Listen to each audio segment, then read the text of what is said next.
Two penises. PSA shuts down and gets millions of subs. We got the bricks and minifigs debacle to talk about. And is it the end of CGC 99s? We're going to talk about all these stories coming up next on the Ungraded Truth podcast.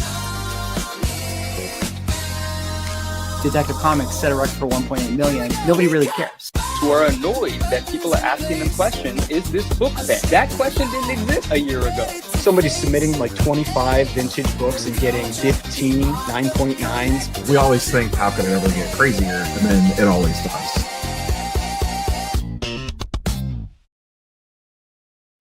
Ladies and gentlemen, welcome back to the #1 collectible show in the universe, The Ungraded Truth. I am Swaggle Haas, joined, of course, as always, by my co-host, Ryan, Automatic Comics, Neo, Cards and Comics, and Manu, the 99 Newsstand. Gentlemen, we got the band back together. I feel like it's been a little while since we've had all four of us on the screen at the same time. We had to take a week off because of summer schedules, and we have lives beyond that of collectibles. It's been crazy, but it's good to see all you guys. Great to see. Yeah, glad to be back. And yes, we have lives beyond the lives. Ooh. We have lives beyond the lives. That sounds like a good t-shirt. We should make t-shirts, by the way.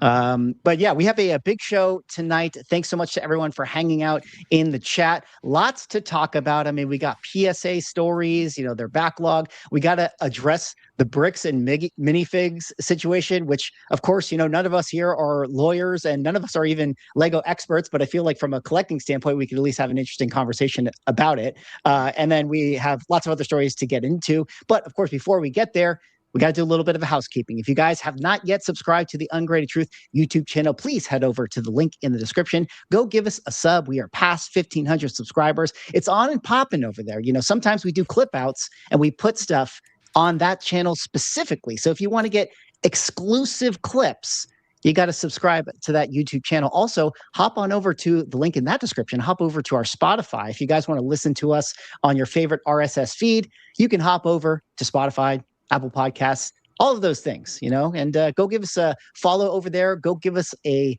like. Go give us a 5-star review. We would definitely appreciate it. Of course, the Ungraded Truth stream is a live broadcast across all of our various YouTube channels and social medias. If you are not subscribed to all the guys on the panel, be sure to sub them up, give them our support because we appreciate their insights that they give us every single show. Well, gentlemen, we got to just jump right into it. We got to go with our lead story. Let's not bury the lead any longer, but we have to talk about how PSA recently, or I should say about a week ago, came out with the announcement that they are pausing their value tier submissions due to a demand in spiked prices. This has been one of the big stories coming out of the card world. They made mention to the fact that they have a backlog of 10 million cards, and that's one of the reasons why they had to shut down this service. If you guys are comic book collectors, that would essentially be them shutting down kind of the modern tier, the lower price service. But since this story broke, there's been a flurry of submissions going into PSA's doors, to which point now their 10 million backlog submission is being speculated on, maybe incorrectly speculated on, into the 17 million, 20 million. We have these Twitter beefs and battles going over here where Neo is responding to Boston Card Hunter saying it's more in the 14 to 15 million. We have Nat Turner responding to the Boston Card Hunter post about him saying that it's 17 million, saying that it's not accurate. We'll table the story right there. We're going to talk a little bit about this, exchange right here. But Rob, let me kick it over to you. Let's talk a little bit about the story in general. PSA, they're printing money over there. What's going on? Pikachu and Charizard are real popular, and people want to take their little plastic cards and put it in other plastic with a little label on it that makes it worth way more money. And PSA can't print plastic and labels fast enough, apparently, to keep up and assign little numbers in corners. And it is, you ground the industry to a halt, basically. Yeah. Just insane. It's just absolutely insane that we are back to right where we started in the COVID bubble of 2021 when they had to shut down the first time.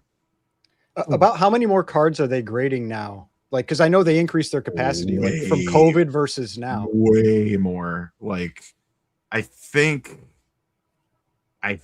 they were grading like 50K a month back then. and they're grading 2 million a month now. Was it really that low? It was like under 100,000. I Like that's because that's crazy. Well, let me- if that's the case. It's gone way up from the beginning. As Neil looks that up, it's important to point out as I kind of further set up the story. This is coming off our last show where we talked about how PSA was investing 200 million just so they can increase their capacity in order to do more grading. But it's just kind of hilarious that after they made that announcement, they followed up with this one and they had to shut down their doors because they just, again, still have too much inventory to go through. But Rob, I don't know if you found out what's. It'll take me a hot minute. Okay. And I mean, and I don't. Like, I know some people get upset because, they say like, oh, you should be like boosting your grading numbers and all that kind of stuff as much as possible. But like, I mean, I've seen the interviews before and it makes sense. Like if you massively increase the number of graders that you have, and this ends up being a bubble that just collapses. Now you either have a bunch of extra machinery and everything else for processing and a bunch of people you got to lay off. Like I understand being conservative on that, but man, it's at what point, it's the question, I guess, at what point does all this grading reduce? Like, is there anything that's really going to cause that to reduce with, with all like, because I think we all know it, like most of this comes from the whole like gambling side of it. It's like all the mystery packs and the power packs and all that kind of stuff. And like, at what point does that diminish? And I don't know. I mean, it's like I don't really see so much of the appeal of it, but clearly there's plenty of people out there that do. Yeah. So the quickest number that I could get to was in January 2022, which was 9 months after the last shutdown. They were grading 750,000 per month. Okay. But 9 months prior to that, I believe that number was substantially lower. Right. It is really interesting because Ryan, to tie in what you had just put out there, like what could actually slow this thing down. I mean, I don't think it's a coincidence that, say, Rob, since that 2022 thing, the big difference is like the economy that is the repacking world, the vending machines, all of these companies that have popped up and have a need to just have this bulk inventory come through their doors. And I feel like that's something that we have to kind of talk a little bit more about a little later on. But Manu, I want to rope you into just broad thoughts when you kind of heard, this shutdown, this backlog, the numbers increasing, what's your kind of feeling right now on PSA's trading card world? I think it's something along the lines of what I said in one of the previous episodes. Like, I understand the idea of, well, if you really want them slabbed by PSA for the ROI and maybe that's your grading company of choice, I enjoy a PSA slabbed card, then just get it in and eventually it'll get done, right? But again, just my truth is that's very discouraging for me. And I'm the sort of person that I understand the idea of, well, the longer you wait, the longer it's going to take. I just end up not submitting, just to be honest, And if there's like some card that I have that's super valuable, well, that tier is still open. And if the cost for grading is justified, then I'll have fun that way. But part of me having fun with grading is not challenging my impatience. I just don't like waiting that long when there's nothing actionable for me to do in the meantime. Maybe that's not a very reasonable perspective, but collecting isn't always very reasonable. I want to submit something. I want to be nervous and have the jitters about what the grade's going to be, but I want to get to that grade reveal sooner than later because it's part of the fun for me. And set it and forget it is just not that fun for me.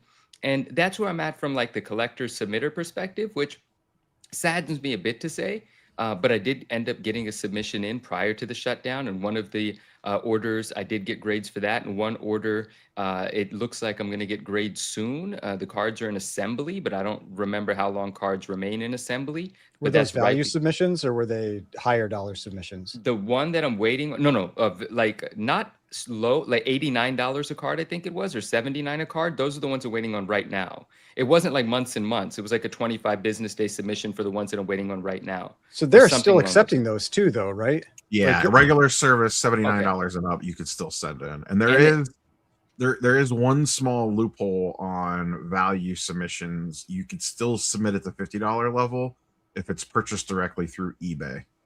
Oh, Oh, that's a nice tidbit. I don't think I was aware of that. Again, Of course, just And another you will another get it part of back the PSA, you know, 28. cornering the market, you know. yeah, and I have an opinion on that as well. Again, very personal to me. I don't like direct submissions. I like to assess the card or the comic, for that matter, physically myself before making a decision.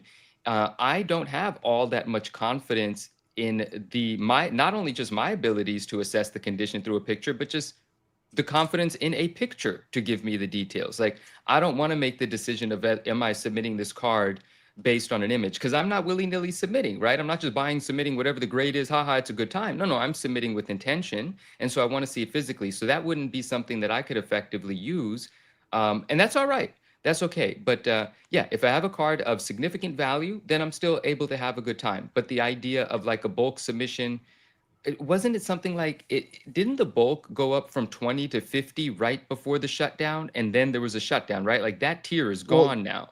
It's how many you had to submit The to minimum, qualify for a bulk. Yeah. Right. Not like that went up. the price didn't go up. It was the number of cards. The number Yeah. went from a 20 card minimum to a 50 card. And I have some friends that were preparing because they were already bummed that the minimum went up to 50, and they started to prepare. Well, I'm talking about one friend in particular that shared this sentiment with me, and he began to prepare his 50 card order. And right on the heels of that, I think that's the term, it shut down. And then he put in a phone call to PSA, and PSA's customer service, these are all guesses, but they said at a minimum, we're looking at 4 months at a minimum as an expectation to when these tiers might reopen. And that might be optimistic. I'm just sharing with you what some information was that someone got that was preparing an order. But those are my loose thoughts on it.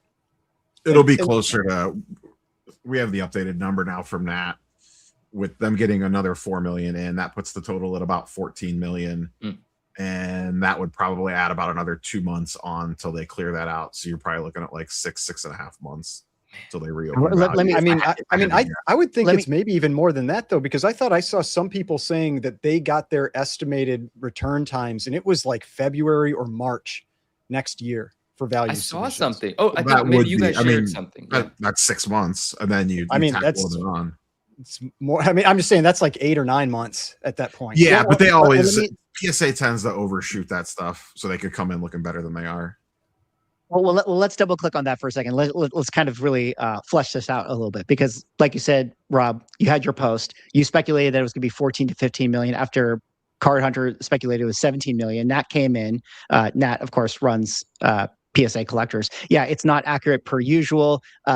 We got about 4 million cards in the 5 days from the announcement. So, you know, in theory, we're up to 14 million, 15 million, that sort of thing. But also, you know, the other tiers are still open, kind of like what you're saying, Manu. Like if you have a more expensive card, it's still available to you.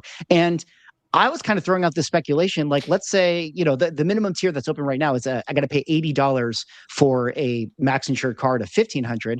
Well, let's say I pull a $500 card. Normally I would submit that value tier, but you know, maybe I'll pay $80 to submit it if I can still get $400 out of it. So I say all that to say they have 14 million now, maybe 15 million. And in the coming months, they're still going to be getting however many cards are submitted in these tiers. You know, maybe that's not nearly the amounts that the value tier brings in, but you know, I bet knows? it increases though. I bet that number goes up. So I lay that all out to kind of throw back to you guys again of like, you know, they're saying 6 months. I know, Rob, you mentioned maybe by Christmas time it's open, but like, I don't know, like, what do we think? Is this really gonna, you know, settle? Or I mean, value tiers where I don't know the specifics, but a large amount of their volume comes from that value tier that they get per month. Like there's not enough cards being pulled on a daily basis to super back them up at an $80 per card level. I mean, the crazy thing though is like if you just think about the fact that they made this announcement and in 5 days they had 4 million cards submitted, then like think about this being shut down for 6 months. How many, like, because to me it's probably not really so much the like your everyday collectors. Obviously we know like that's not really what's causing this problem. It's the, you know, the people that submit stuff that are sending in pallets of cards so that they can use them in, you know, the mystery boxes and all that kind of stuff. And so I imagine when this opens back up, those same groups, they need to have just as much volume coming in. They're probably going to submit another 10 million cards within the week or two that it opens back up, and you're going to be right back where you started. I don't, unless they massively increase what they can handle in that window of time, I think it's going to be trouble in the 6 months from now. Yeah, I mean, I'm sure their capacity is going to grow way more. They announced that they're dumping $200 million in the expanding it. But the other thing too is that when they shut down last time, they just didn't fully reopen on day one. It was a tiered approach to slowly let stuff flow through the door. Like they started bringing back. They shut down more though last time, didn't they? Shut down those like the $79 and like it was only like the highest end tier that was. Yeah, they did shut down more, but like this time around, my guess is that they'll probably open up like the $50 level first, and then they'll open up like the $35, $40 level, whatever it is. And then they may even do, last time they did lotteries for like 2 months. You had to like, they capped the number of value submissions that they would accept. Like they actually ran like a lottery system drop where you submitted and they had X number of slots to submit at value tier with a minimum of like 20 or 25 cards or whatever. And if you got pulled, then you could submit. Like, so they had a full approach. And I mean, you could have said the same thing about last time when this happened during the pandemic, and they didn't immediately get swamped. So like they had a plan for it back then. I assume they would just re-execute that plan. Things are a little different today, but they're also able to grade way more cards today than they were in 2022. I just wanted to say, like, the funny thing to me about this, because like when Mickey, when you brought up the, you know, the different submissions they're still allowing, has been a post or a video recently from Alpha Investments where he was talking about, you know, this like, oh, this big backlog and the shutdown and everything. He's like, but we're still going to let you send in cards if you're willing to pay us enough money, you know? So it's like, it gives a weird vibe, you know, where it's like, yeah, we're shut down, but you can pay enough to jump that line, and then the shutdown piece will still continue longer. I mean, it's. Well, I want to touch on that a little bit. You know, Derek had a good comment in the chat where he kind of brought up the fact that, you know, if they knew they're going to do such a long shutdown, why did they give people such little warning? And then Rob, you know, like the tinfoil hats, at least the sentiment that I feel is that like, oh, look at PSA purposely shutting down so that they could get an influx of submissions, you know, 4D chess level play right here. Can you talk a little bit about like, what is the idea here of that tinfoil hat, and kind of what Ryan was saying, like, you know, is this just their way of, like, I know you talked about this in your video, like, oh, they'll just eliminate value tier and this is the new norm now, you know, $80 per card. A couple of things. I think they underestimated the amount of cards they were going to get. I think if they could do it over again, they would probably have a shorter window to just give like maybe a 48-hour notice. Part of the reason they gave a window is because in February they did a price increase and they gave nobody advanced notice. They didn't tell anybody. It just rolled out in the middle of the night, and then all of a sudden it was there at 9 a.m. on like a Tuesday morning. That's when I had Ryan on the channel to talk about it. That was the first time 99.9% of people heard about it. And that caught a lot of people off guard, including group submitters, where group submitters had, say, thousands of cards on their desk that they were in the middle of doing submissions for people. And then all of a sudden the price instantly changed on them, and they got kind of caught in the middle. And I don't think they were real happy with that. So this time around, they told the group submitters ahead of time, like a couple days ahead, like, hey, FYI, we're going to be doing this. And that's why it leaked, is because people started talking. The more people that know, the more likely it is to leak. So it started leaking. It started building up that gap again. But I think they felt like they needed to give the group submitters at least a little bit of a heads up, so they weren't completely caught off guard and stuck holding a bunch of people's cards in their hand that they couldn't submit because value just magically shut down overnight.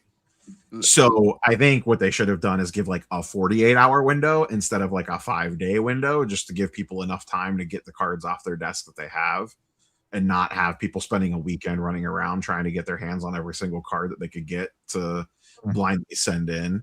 One of the things I speculated in my video is I guarantee you the grades on these orders are not going to be great, because I guarantee you people were sending stuff that they probably were like, well, this is probably a 9, but I'm just sending it anyway just to get stuff in the door. I bet those grades are just going to be absolutely brutal.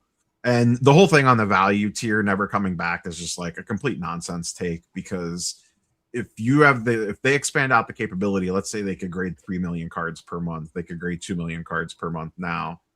Like you want 3 million cards through the door to grade, and you're not going to get 3 million cards at $80 a piece. Like, it's just, they need to feed the beast, is what I said in the video. So you have to have cards coming through the door. Like, it sounds good for the tinfoil, but it's just not, it doesn't make business sense at all. Like, they want a bunch of cards coming through their door. They have to feed their GameStop power packs. They have to feed the PSA offers program. They want to feed eBay. They want to feed the PSA vault. They want to feed their group submitters. Like, they want as many cards as possible in a PSA label. That's how they got to where they are. I'm going to hop back in. I agree with Neo. I think the idea that this is 4D chess, as you put it, to eliminate the lower tiers, I just don't think that's the case. And I think Neo makes those are the points, right? They definitely want to have millions of cards coming in, and at $80 a card, they might not have that level of submission. And then the thoughts that I was mentioning earlier about being discouraged about submitting, I want to connect those back to those thoughts developed for me. I remember now, not when the services were shut down, because services being shut down doesn't mean submit them and you'll get them eventually. Those services are shut down. That was when the turnaround times had previously increased by a lot, right? So that's when the discouraging sort of sentiment hit for me. But along the lines of what Ryan just said a few minutes ago about, we're shut down, but if you pay enough, we'll still grade some cards. Now, I understand why Ryan said what he said, but I'm fine with this. Meaning, now, again, personal perspective as a collector, submitter, grader, seller, I'm looking at what's available right now, and I'm looking at a 40 to 50 day business day turnaround at $80 a card. That's, even for me, a tough pill to swallow, because 40 to 50 business days, that's over 2 months. It's a bit extended, but it's not terrible, and that's at a max value of $1,500. And then at the $149 level, which is where I submitted some cards, I see a max insured value of $2,500 and a 20 to 30 business day turnaround time.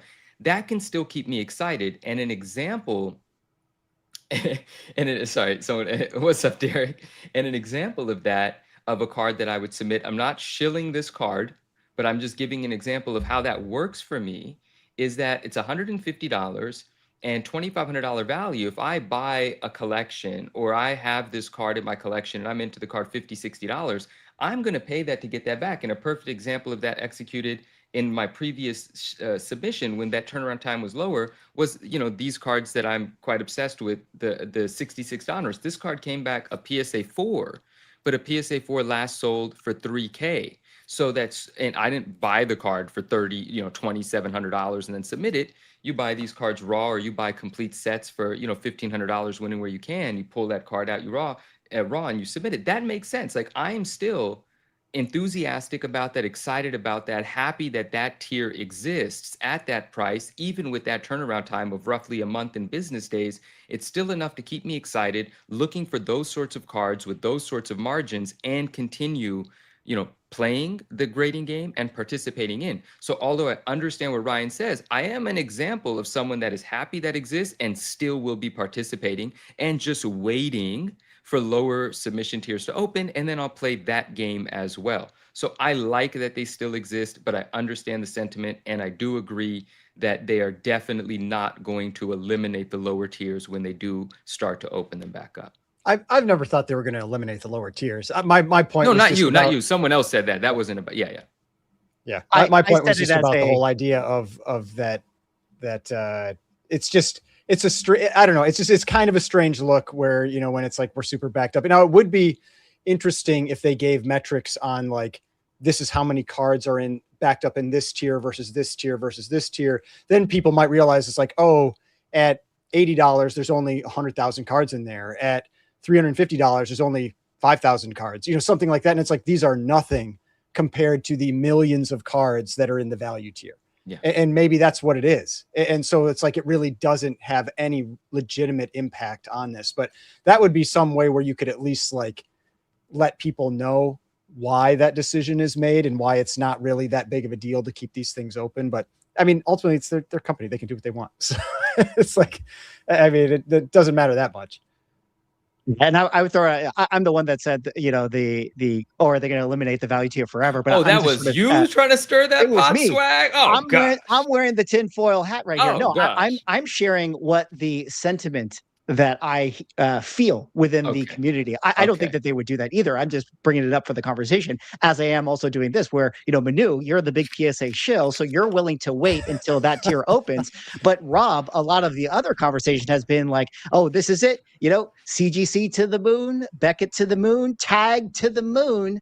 Are the other grading companies going to have a field day here at their low tier? Is this a chance for them to close the gap? What do you think?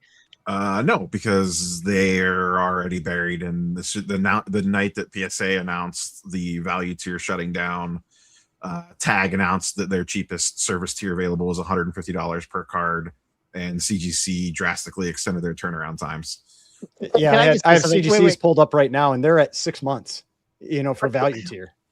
Okay, CGC, I believe, but like, you know, listen, I don't know. Sorry to the 3 Tag fans that are watching us right now, but like, you know, I feel like when Tag was like, "Oh, we got flooded," is that just PR? Is that marketing?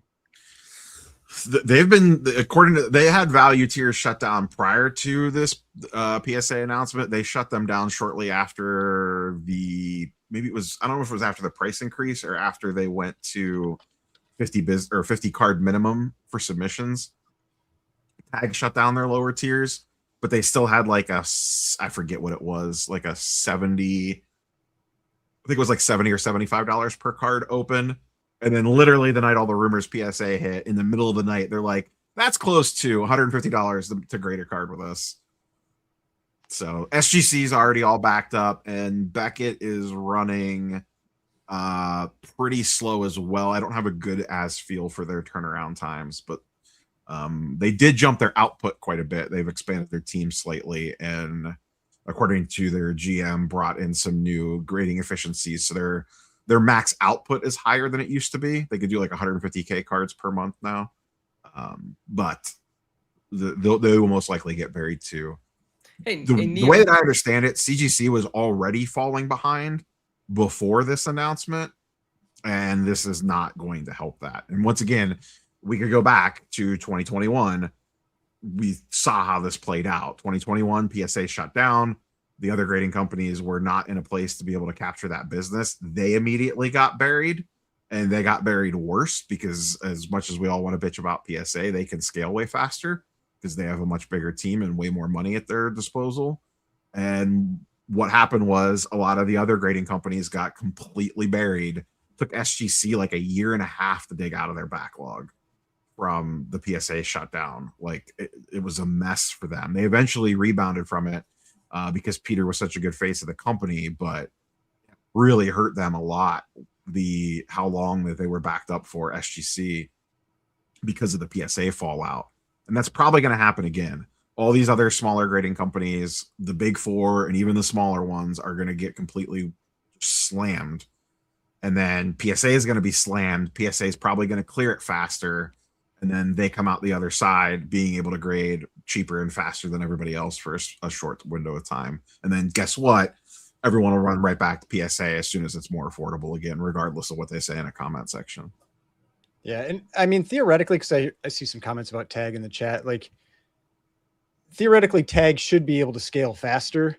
I imagine they still would have a limit on the, you know, whatever the machinery is for actually like processing the slabbing of the cards. I know for CGC on the comics side, that was always a big limiter. Like, it's like that equipment is not cheap. It's not quick to get. It's very custom, you know? And so that could be something that really holds that back. It may not be the actual like grader.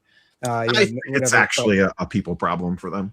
For PSA, I would think it's a people problem. Tag. I don't know for Tag though. I'm pretty sure it is. Well, I guess. Well, then you got to answer the question. Then you can't just say it. What's the reason why? I mean, I think that there are more humans involved with that process than people realize. Yeah, I know that they have their checks. They talked about that with that. I don't know if we're going to talk about that in this video. The what was it? The perfect card that got graded. Yeah. But then it was like, oh, but we need to have a person look at this. And it's like, What is the point of this? Like, what are we doing here? Yeah, I'm pretty sure Yeah. people have to review everything that's graded by the machines. So there's a bottleneck. There's still a people bottleneck. I don't know. That's why I side eye everything that they do, because it doesn't make sense. Yeah, as Derek said in the chat, it definitely kind of undermines their value prop. But Manu, I didn't know if you had something to jump in on this. Yeah, a little. I mean, I just wanted to ask Neo. This is related to tag. I don't talk tag much. That's hard to say. I never really have, but every now and then, someone does DM me and say, "Hey, what do you think about tag? What do you think about tag?" And I have very surface level thoughts on it because I've never engaged with the tag slab or anything. Look, I like the look of it. When you see that tag slab with the sort of simple label that looks like etched, sort of like a white etched sort of engraving for the information and the details, and then it's pretty clear. But I want to speak to Neo and Ryan, or even you, Swag. Have you guys handled a tag slab? Does it feel good? Do you like having it? And then second to that, oh, Neo's about to grab one. I love this. I remember some things about. I remember some conversations about the security of a tag slab. Again, no personal experience, didn't investigate. Want to know more about that. And what are the values? I imagine they don't perform as high as some of the other grading companies. Only imagining, not hating. That seems like a reasonable thought for me to be having. But what are some of the values? If a PSA 10 of a card is $1,000, what does it bring in as a tag card? Neo, do you have any information on that? Because I'm curious to know. TCG, they're okay. In sports, they're dog shit. Well, there's that, guys. So here's my biggest problem. I do have a tag slab because I bought a one-piece card and a tag slab. Here's the biggest problem. How's that label look like? Like that, as long as there's something dark behind it, it looks okay. But if it's on, that's always the big complaint I hear. Right? It's impossible to read. Yeah, but it does look good though. They're basically a CGC slab. They do look like the shape and They're everything, and even the label height looks like a CGC slab. Yeah, they're very, like the clarity and the feel in hand is very similar to us. They're not exactly a CGC slab, but they are very similar to. That's what I would comp them to. If you've held a CGC slab, it's very similar to a tag slab. Yeah, I have some CGC slabs. Yeah. Their biggest problem is sports people don't take them seriously at all because they can't grade anything prior to 1989. And if you can't grade a 86 Fleer Jordan, no one's going to take you seriously in sports. Well, that seems like a huge problem for a company that's going to be a grader. Like if you can't, and they don't even focus on sports. I mean, if you pull up the gem rate data and look, they grade 50,000 cards a month, and like 2,000 to 3,000 of it is sports cards. The rest is TCG. Like they have fully pivoted away from sports. I think my guess, and I do not know this for sure, this is pure speculation on my part, is whatever tech that they're using, I think personally probably has problems catching fakes of the older style cards that are just printed on basically like plain paper or like that plain cardboard stock that is not unique. It's very, you know what I mean? I feel like that their system probably has problems catching counterfeits with that. And that's probably the biggest reason that they don't do it. Because I don't know otherwise why you wouldn't. Where is tag located? California. They're here, huh? Okay. Yeah. I don't know where exactly, but I believe they're in California. So yeah, sports guys just don't take them seriously because if you can't grade vintage, then what are you even doing? Like they don't. And then TCG, the thing with TCG is, and why I think they've pivoted to it so heavily, is you don't have the same complexities as you do on sports cards. Like there's no parallels for the most part. Like it's just a Pikachu SIR is a Pikachu SIR. They're all exactly the same card. You don't have a Pikachu out of 5, out of 50, out of 100 as a, this parallel, that parallel, that parallel, that parallel. Like whatever the card is, that's the card. So I have to imagine, and I'm no AI expert, but from a tech standpoint, it's probably way easier for the model to learn the card when it's exactly the same card over and over again. Right. And that's always been my other thing with that is like they talk about like, it gets smarter, it gets better, or maybe they're going to update it one day or something like that. Like folks will say that. And if that's the case, then doesn't that invalidate all the previous grades? That's always one of my big concerns with this is that like, yeah, they talk about it getting better, but I mean, granted, you could talk about that. You could say that the same thing with PSA, like how people are like, oh, I don't want cards with certain numbers older than this because they've gotten more strict. And, so, I mean, you could argue, you could make a similar argument, but It's just more in your face. I feel like with like machine learning, where it's actually like actively changing. Especially But- tag but two, to that because they point- rank the cards. Like if you get the 1,000 point, if you pay extra and get the 1,000 point scale, they show you on their pop report where your card ranks compared to other cards of the same grade. So if the I did grading not scale realize- drastically changed, But you have to pay extra for that. You though. do. It's So, very so not expensive. every card gets Correct. that type of grading. correct. But that was one thing that pissed people off, like their loyal supporters early on. People love the 1,000 point scale. And then once again, the human element took too much time for it. So they scaled back on it, had to charge a huge premium. And a lot of people that were early adopters were pissed because they're like, oh, no, I thought that was the whole point, was the 1,000 point scale. And we're going to get super detailed. And they're like, well, you see, that takes us a little too much time because we probably have to have people look at it a lot longer. So that's what surprised me, theory. is that I thought that the whole point was that they were all going to be that 1,000-point scale. You know, and then it was only, I don't know what it was, like maybe 6 months ago or something, I learned that, oh, that's something extra you pay for. Now, maybe it wasn't at the beginning. It was. I think okay. it had a little bit of a premium, but nowhere. It has a huge premium now. Okay. Well, so that's interesting though. I actually did not realize that they had that scale. That to me seems like one of those, cool idea, probably hard to actually make happen. But Ryan, to what you're saying is like, I understand what you mean. Like you could make the argument that, PSA tweaks their grading, so like old stuff is invalidated anyways. But the whole value prop that Tag is saying is that, oh, our grades are accurate. Like PSA and CGC and stuff, we've had so many of these conversations, like, clever use of language. They're not actually saying that they have this like scientific perfect thing. They're saying it's more of an art. So they have the verbal language to kind of like get out of it. So I don't know, like the tag thing is interesting. It kind of just feels like at some point PSA will probably buy them out, like they buy out everybody else. And if there's any value to their algorithm, maybe they'll incorporate it one day when we actually do have AI grading. But kind of bringing it back to. I have a question for you, Swag. Yeah. Well, go ahead and throw yours, and then I have a transition question. I was going to just sort of bring it back to like the kind of the main topic and wrap it on that. You throw me the question first. Oh, I was just going to say, well, my and I don't pay attention to this very often because I don't grade a lot of comics. I just assume since card grading is booming that comic book grading must be super backed up too, right? It's definitely comics could never, as is going to be our other T-shirt that we one day make for our channel. But before I pick up that nice little segue that you had and transition it over, kind of maybe just last little thoughts to close out this topic. Rob, I'll look to you on this one. I mean, what's going to happen 6 months from now, 9 months from now? PSA is going to shut down. Are there any second and third order effects that are actually going to manifest in this shutdown period? The biggest one will be artificially low population counts on any product that releases during the shutdown. That to me is the biggest thing to keep an eye out for. So like and this goes across the board, sports, TCG, Marvel, Pokemon, One, whatever. Doesn't matter what it is. Any product that releases basically from today until they end up reopening. So let's just call it 6 months. So over the next 6 months, any new product that releases, the population counts on most of those cards are going to be artificially low. And then once again, once they reopen, fast forward another 3 months. So let's say spring of 2027. Basically, any card that releases between now and then, if someone puts low pop in a eBay listing, it's. I mean, think about that.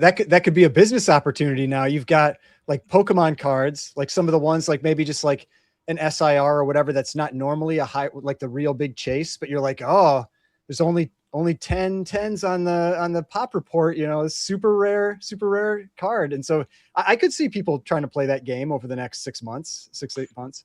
Oh, people absolutely will. They will, we kind of talked about it earlier. Like people are going to send in cards at that $80 level that under normal circumstances would not make sense to send at that level, but they'll get one of the few in a PSA 10 potentially, and it'll sell for a large sum of money. If you get a 9, you're going to get killed. That's a really dangerous smart game to play, but you could play it. That was some really sharp and smart insight there, Neil. I think that's valuable information. The artificially low in the short term pop counts for popular cards. That's a good point to be considering. Especially People older will, value. people will still overpay for them. It doesn't 100%. matter. 100%. It's still gonna happen. Like you could scream it from the rooftop, and it's like Yeah, it's not 100%. gonna But matter. people will absolutely send in $10 and $20 cards at the $80 level to try to get a PSA 10 in sports and Pokemon. And it will, if it gets a 10, you probably will do pretty okay on it. But if it gets a 9, you're gonna get killed. Yeah. Absolutely. Well, great insights like that is why people like David Schneider become new YouTube channel members. I believe that is over on either Neo's or Rob's channel. So shout out to you guys for doing that. And then also shout out to Mr. Mom 4611 for the 199 that says suggesting a short question segment at the end. News Minute. Or that could also be sponsored by Blue Chew. that would be the 1 minute questions. The 1 minute questions. Yeah. Well, let me not waste a great segue opportunity that Neo set me up with. You know, PSA has their doors shut down for trading cards for many, many months, but comics could never. As just over a couple weeks from now, we have Heroes Con, where CGC is doing on-site grading, which if you guys don't know, on-site grading. Now, not a couple weeks. Well, you know, sometimes we, mess up things and I have brain farts. I apologize. A couple days from now, we have Heroes Con where CGC is going to be doing on-site grading, which if you guys don't know is them literally grading your comic book, Johnny on the spot, and having it ready in the slab later that day. It comes with a premium price where, to put it into perspective, if you have a modern book, you got your Absolute Batman, it's going to cost you $55, where if you sent it in regular, it would cost you $27. Currently, turnaround times are 45. I thought that this was interesting, because the on-site grading is instantaneous, but at the same time, it comes with a higher premium, like this high value is 130. But then I noticed that high value for CGC right now, turnaround times 10 days. Now, in the pre-show, to me, I was a little surprised by that the turnaround times were 10 days so fast. I guess, Ryan, like 10 days is kind of normal for high value, but maybe just I felt like more that was broadly in the normal, but yeah. Okay. Well, maybe more broadly in the conversation, I do think that it's interesting that, the comics could never conversation, it feels like always pops up where like, I feel like there's maybe not a lot of submissions going on at CGC with maybe the unlimited value, the high value tier where these turnaround times are as such. But I don't know, what's your kind of sense with turnaround times these days with CGC? What's your sense with on-site grading as it stands here and the premium that you pay? Is it worth it? I mean, you're saving shipping costs, right? So and that's expensive now. Like people have been complaining a lot about that because they just we know like shipping in general has gotten more expensive. And so there is some value there. You're definitely paying a premium.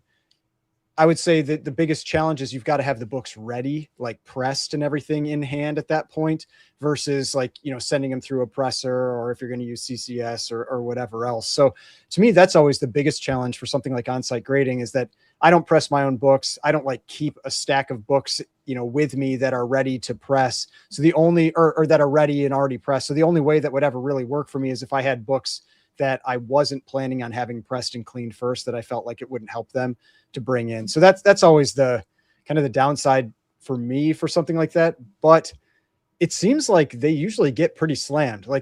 And for the on-site grading, there have been a number of times I've heard where they don't actually finish everything and it ends up having to go with them back to CGC to finish the grading. So it doesn't, if you want to do it, you want to drop them off early, basically is how I would put it. Have these always been the relationships between the fees and the values that are maxed in that tier? Because when I just look at this on the surface, here it's 130 because it's on site, but to ship it in, it was 105, and the max value being 1,000. That just doesn't feel great to me. Like I want $105 for a max value of 1,000.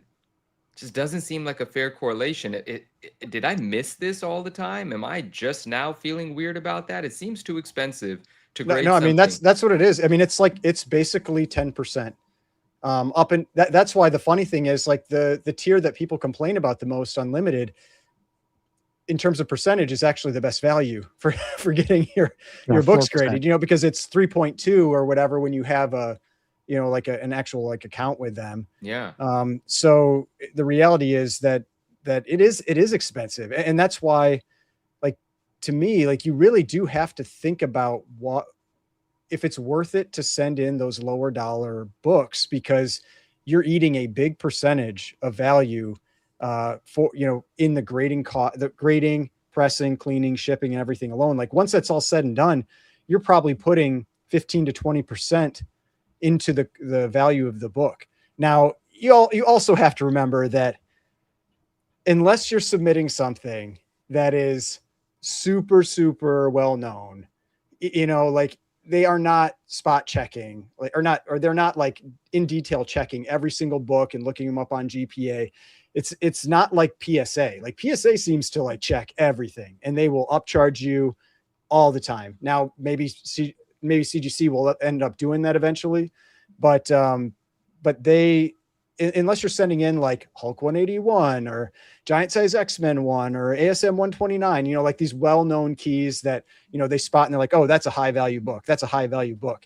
Like, you're probably not going to get really capped by that $1,000 mark or the $400 mark, for that matter. I wouldn't be surprised if you could easily submit $800 or $1,000 books in the vintage tier. People And do it as all long the as, time. as long as it's not like a major key, it'll get through.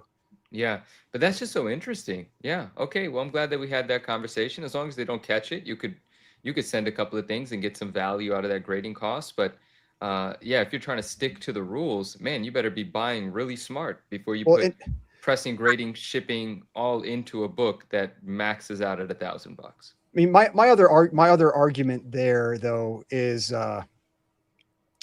if you're no, I don't know, it's gone. The argument is gone. Let me throw some things you can remember. I mean, it is interesting that you brought that up into, because like, I feel like in the conversations that, we've had where, let's say, CGC did raise their prices, and then, we all made videos about it, or some of us did, and we talked about it. That was one of the talking points that I kind of remember throwing out, where it was like, all of a sudden you're at 10% to submit $1,000 book. Like, that doesn't seem like worth it in a lot of situations, especially when you're at these awkward breakpoints. And that's one of the things that I've kind of always felt like, to me, the $400 price point for vintage seems like, if you just kind of at a glance think about like all the Silver Age type books that are of that price point, like it's like, I feel like that value tier should be a little bit higher, or something like that, because it should go up to maybe like a $700 book, because there's so many books actually that sit between $400 and $1,000, and those are the ones that are kind of like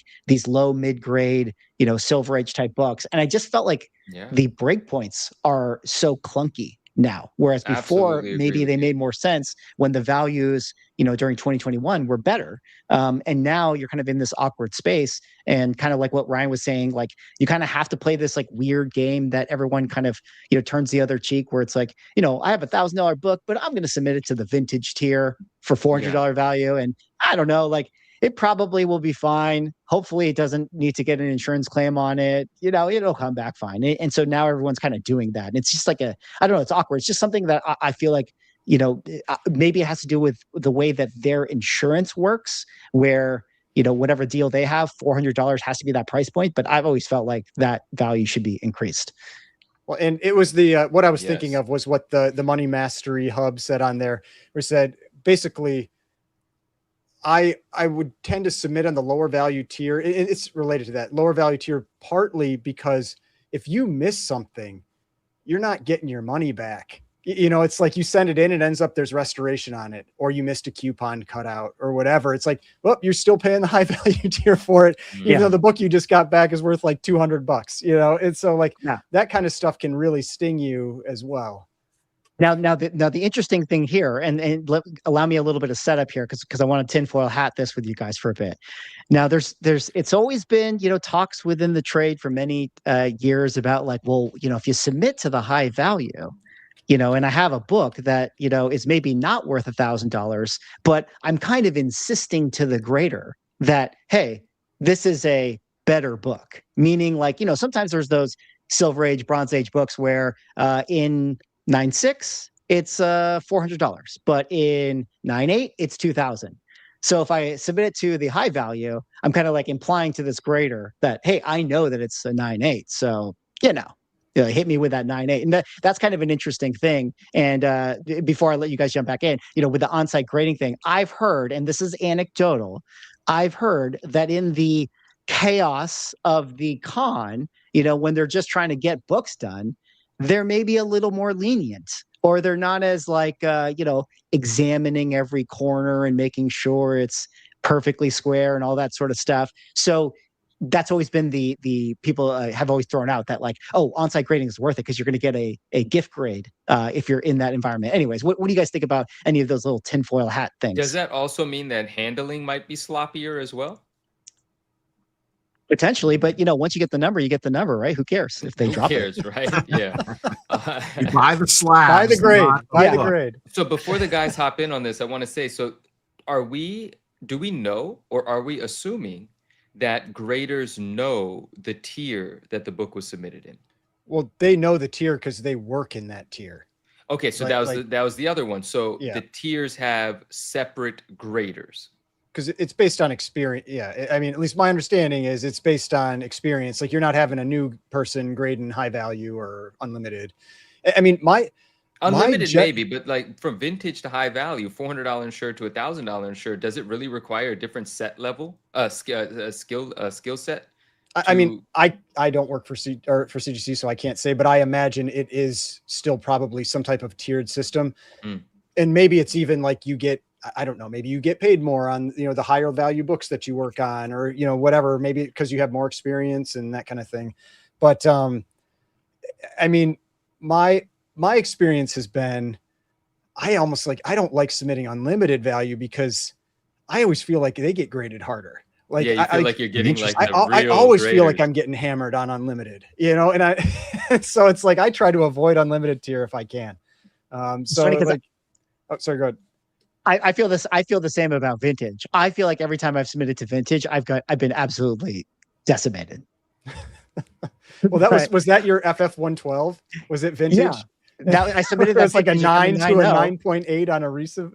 Yeah, I got a 9.0 when I submitted to vintage, and then the next time I submitted it high value because I was like, no, we're going in high value with this, and I got a 9.8 out of it. I mean, granted, it got repressed. Maybe the pressing the first time wasn't enough, but I don't know. That's been my experience. But I'll jump in. I'll be the one guy to jump in and say that I do enjoy submitting unlimited value. I've had good submissions. I've had not so great ones, but generally speaking, it has worked out well for me. But yeah, there have been some that I'm like, man, I wonder if I got a grader that's really, really focusing on the details because he or she is the most experienced, most sophisticated in the ways of grading and flaws, and maybe that isn't to my advantage. But generally speaking, for the most part, I submit unlimited value, and I've done fine with it. But I hear what you guys are saying.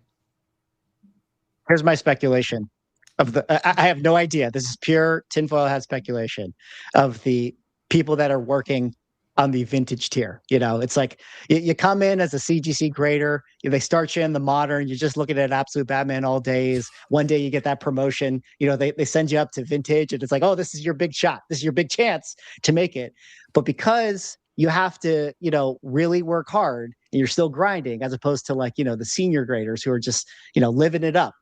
With all that comic book money, that vintage grader, he's in there and he's like examining every little detail, and he's being super, super hard because he can't be giving away these free 9.8s. He's got to be making sure that his boss is not like, hey, Paul, why are you giving away so many 9.8s? So I just kind of want the vintage grader that's long in the tooth. You don't want the new vintage grader. I think so. That's my theory. I think you want the guy who is like, he's been doing it for years. He's rooting for you. He's got no problem giving you a 9.8. He's like, fuck it. Just take a 9.8. Who cares? Happy Hour Comics says, I understand. Happy Hour Comics says, I submitted a UF4 and UF4, which is interesting because yes, I submitted but I want to say I submitted a UF4 unlimited value with the major golden age key. Hopefully get that 9.9. I just want to say Happy Hour Comics, I hope you do get the UF4 9.9. And it would be the second one, to my understanding. And if you do get it, tag me, share it with us. We want to know. But if it looks like a 9.9, I hope you get that 9.9. That's a major book. Absolutely. We will definitely talk more 9.9s later on. One quick note about Heroes Con. PSA was not allowed to set up at Heroes Con. Ooh. Oh, Let's talk more about that. The not comics? allowed. well, CGC exclusive event. Ah, that's okay. Yes. Okay. you know, Well, very, very interesting. Thank you for the assist on that one, Rob, because the next little thing I want to share with you guys is, here we are, CGC, still taking pop shots at the other guys, quote unquote.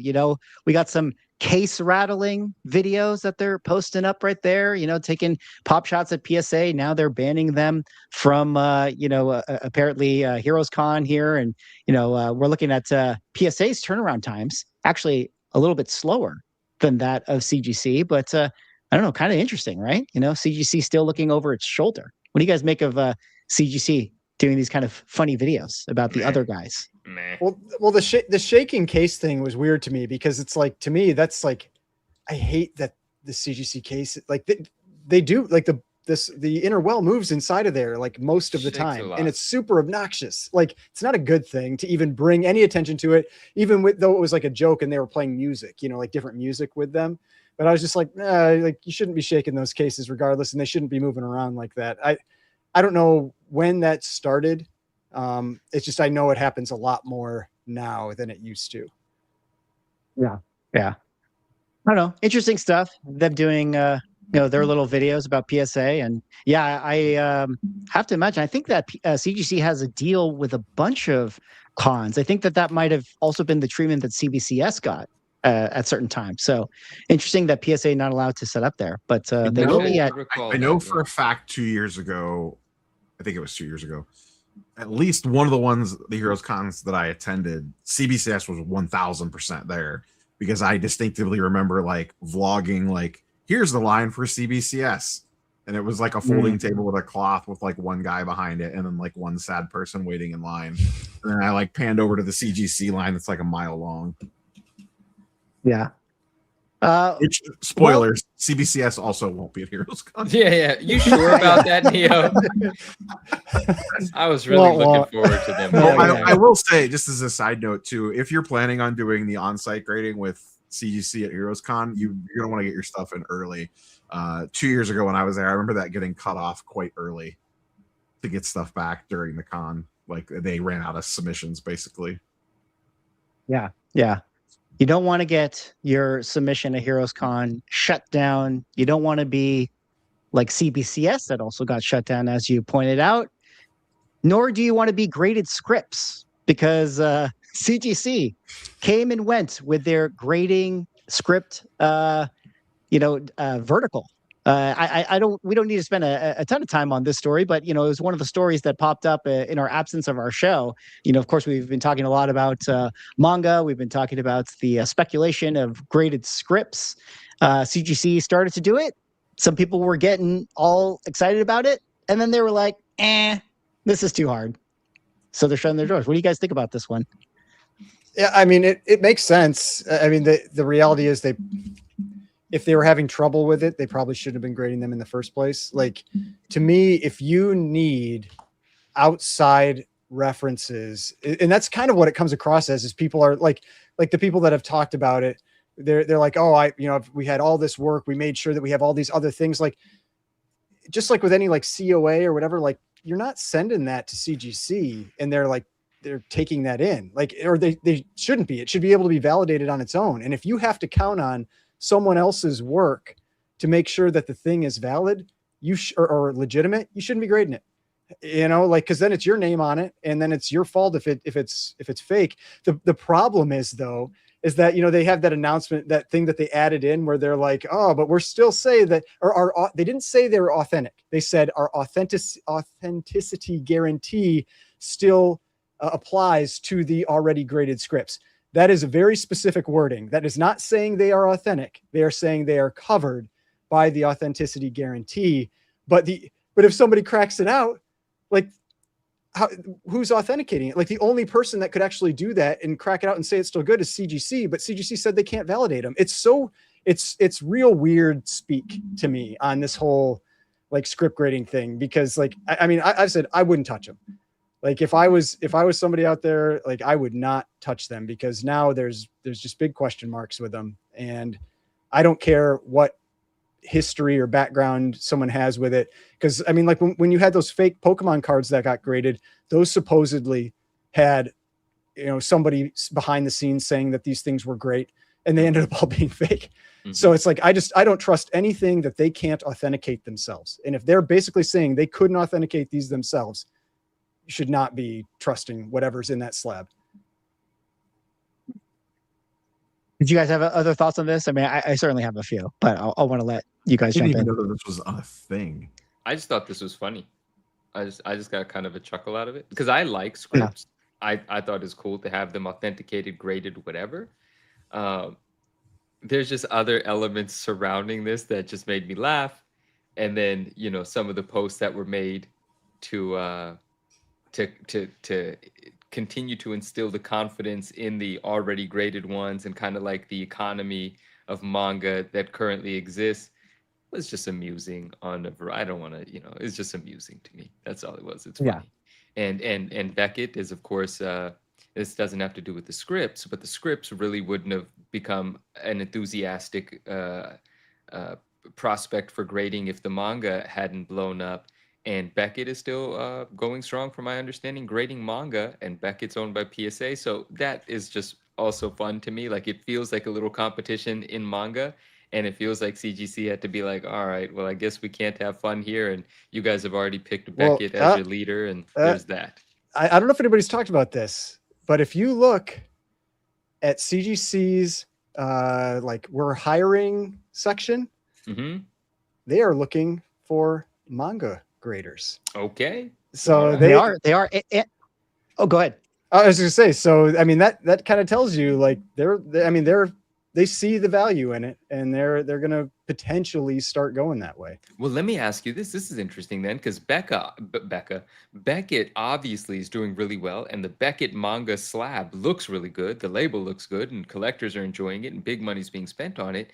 CGC, with their history, with their sort of existing market of fans and a consumer base, if they do get into grading manga and these thicker, larger CGC slabs holding manga with the pre-existing CGC label come out, do you think they have a really strong shot at overtaking Beckett? Do people switch, or does this stay Beckett's thing and CGC gets a piece? Like, just playing this out, what do you think would happen if CGC entered that market? I think they have a much better chance than like CGC overtaking PSA in cards or PSA overtaking CGC in comics, because it's still small. Like, it's still not a big number. So if you have, like, if they dedicate a bunch of money to it, I feel like they could catch and pass.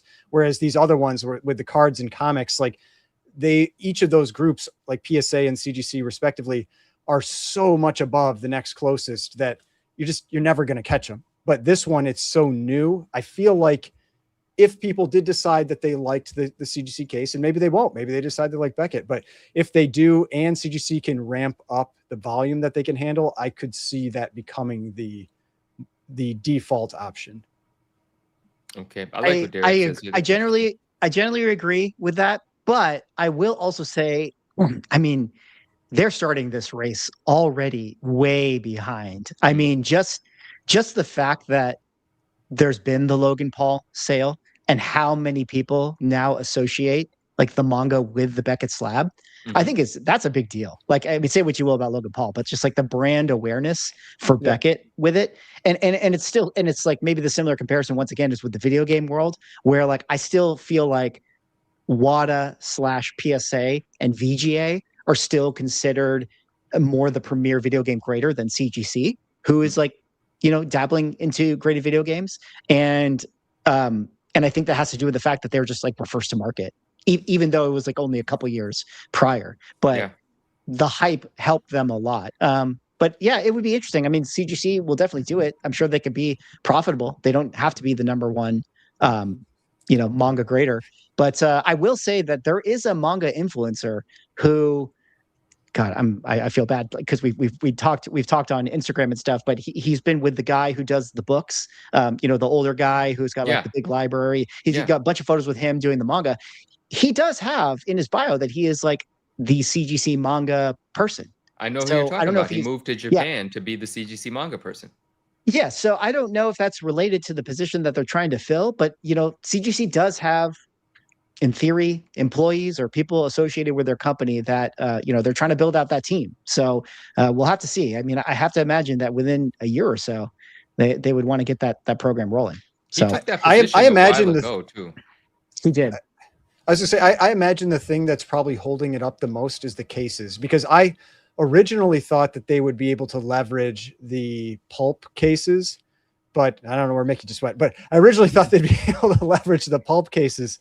But because I don't read manga. I only watch anime. I don't read manga, but then like seeing the side, like those phone books that they've got in those cases, I was like, oh yeah, no, the pulp cases are not big enough. They need to have something completely different to handle those like behemoths.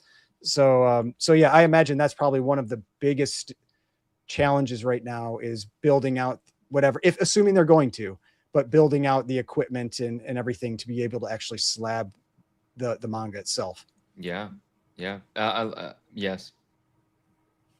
Well, we're going to talk a little bit more about manga later on, but to kind of put a bow on this little story right here, I think, as you were saying, Ryan, why they're doing their little corporate language and stuff. It's like, we know why. They just realized there's no way we can actually stand by our authentication, but we got to save face.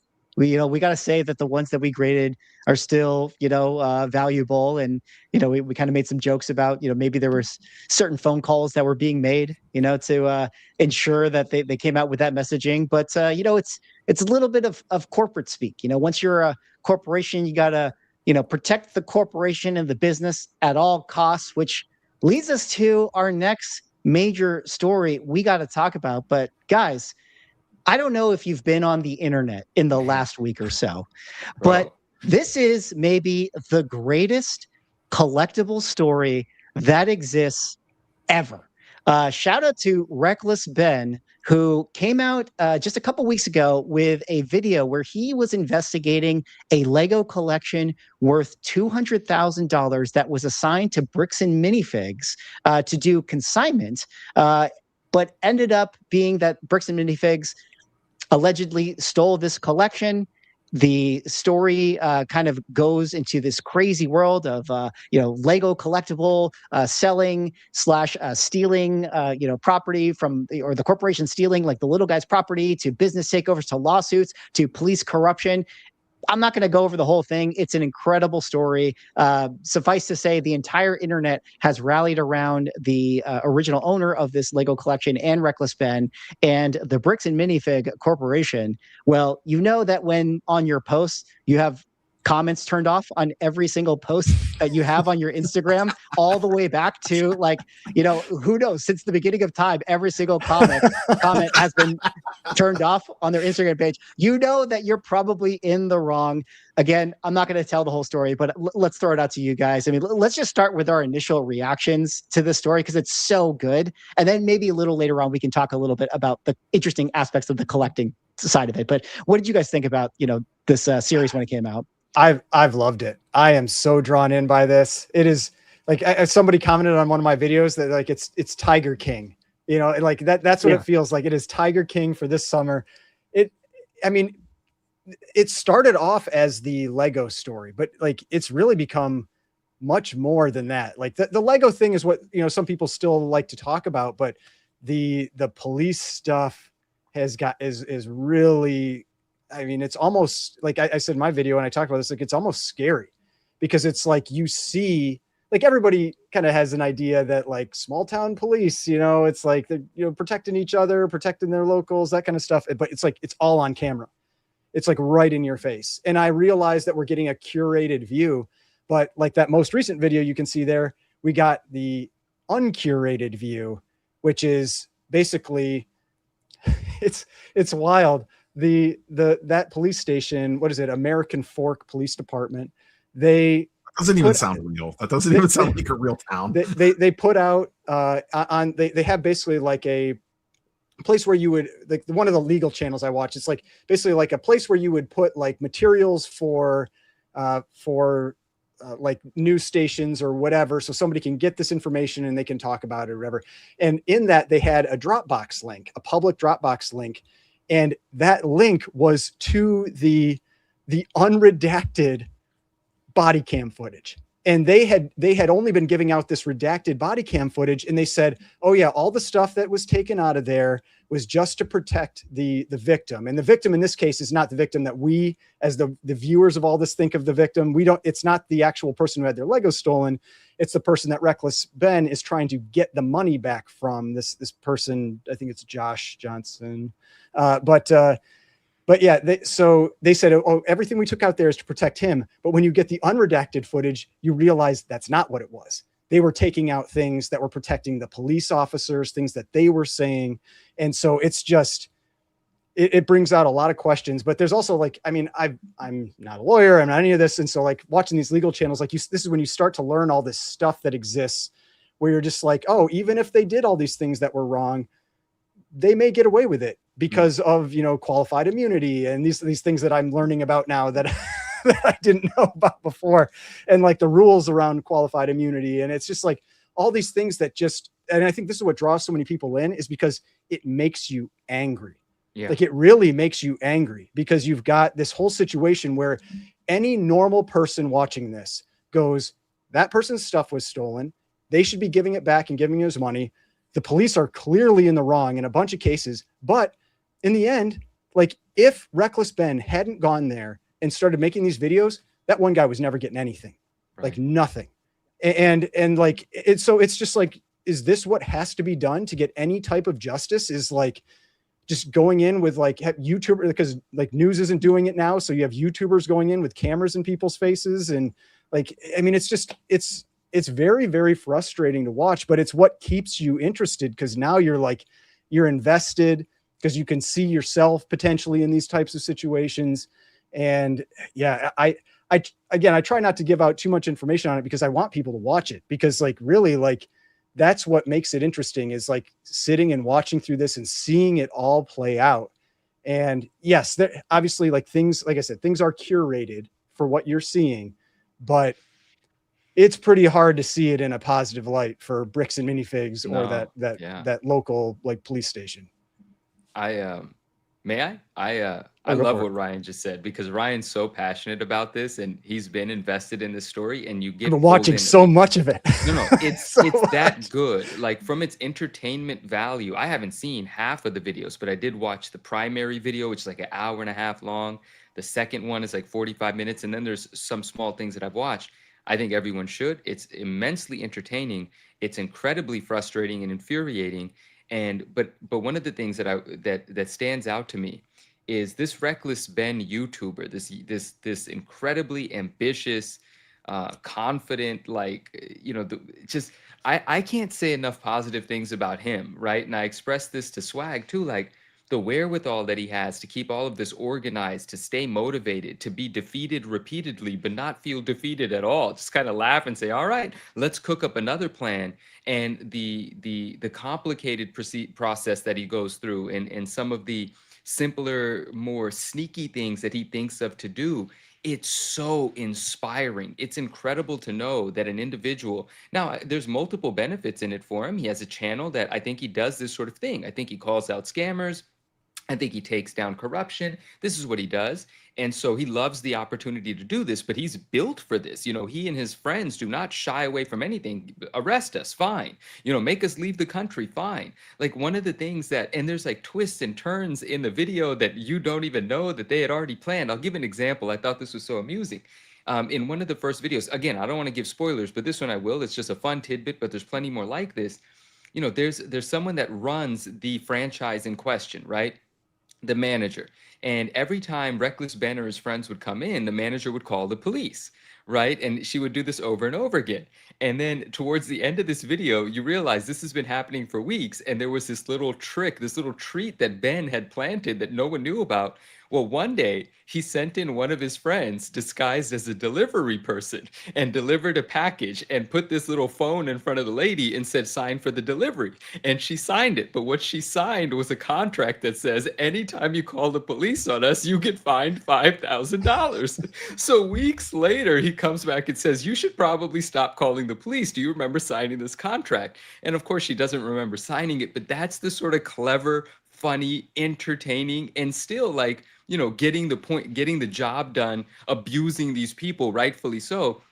That's the wrong word. That I just think is so amazing. Like, huge shout out to Reckless Ben. All of his videos have millions of views. He deserves them. I feel so good for the person whose family first consigned the pieces. I mean the Legos, because this is rewarding for them too. Yeah, they went through a lot of stress, a lot of anxiety, but this is sort of a beautiful outcome. And then, since it didn't just happen quietly, it exposes the corruption not only in, you know, local police and in certain like you know, aspects like that, but also in this company. Like, this is truly, in a twisted way, a very feel-good story, but also so frustrating to know that any collector could find themselves facing this and having to deal with this. And if you're not Reckless Ben, or if you're not connected, or if you just don't have the heart and will to deal with such stress and anxiety, it may not go in your favor, which is the most frustrating thing to take away from this.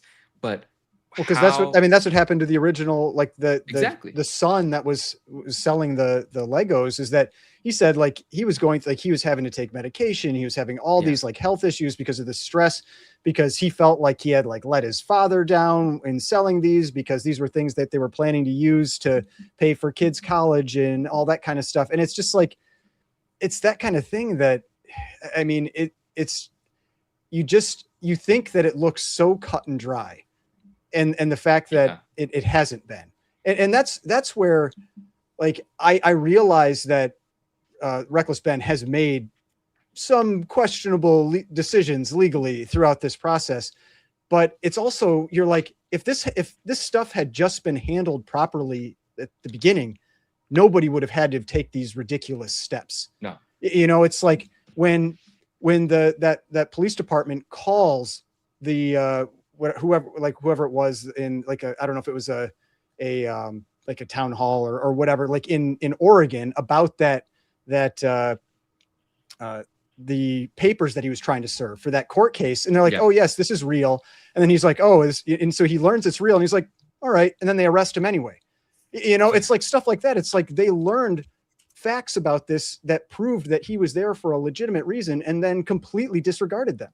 You know, and you're just like, this is why these ridiculous steps were taken that were unnecessary, or that should have never had to have happened. It's truly an incredible story. If you're somebody who is, you know, a collector, like which we all are, obviously, that are, you know, here on the panel, you guys hanging out in the chat, it is definitely worth watching this one. And it's interesting because, you know, Manu, you brought up the fake contract where, you know, he did the delivery and all this. And I've been enjoying, like you, Ryan, watching the legal, you know, YouTube channels take all this stuff or react to it. Obviously, you know, none of us here are lawyers. Actually, really funny little sidebar, like about a week ago when I first caught wind of this, I sent this to Paul Lesko because I was like, yo, I don't know if you, you know, you want to talk about Lego stuff, but if you're looking for a little bit of a collectible thing to commentate on, I feel like this is going to be really your wheelhouse. But what's interesting about all this is, you know, when the lawyers break it down and I hear their reactions to this, one, it's interesting because a lot of this is always up for debate. You know, where it's like, you know, hey, yeah, technically he did this wrong. Technically the company did this wrong, but they can't stand on this grounds, or this person can stand on this grounds. And I feel like no matter how this story shakes out at this point, the pressure is so like loud, and everybody is looking at it to where it's like, listen, this is just like a common sense thing. And why it's like so frustrating, why people are so angry, because it's just like, I don't care if the company is not supposed to be doing consignments. I don't care if it's the previous owner that technically owes the money to the, you know, this guy or whatever. Like, as the corporation, you got to just pay this guy his money back.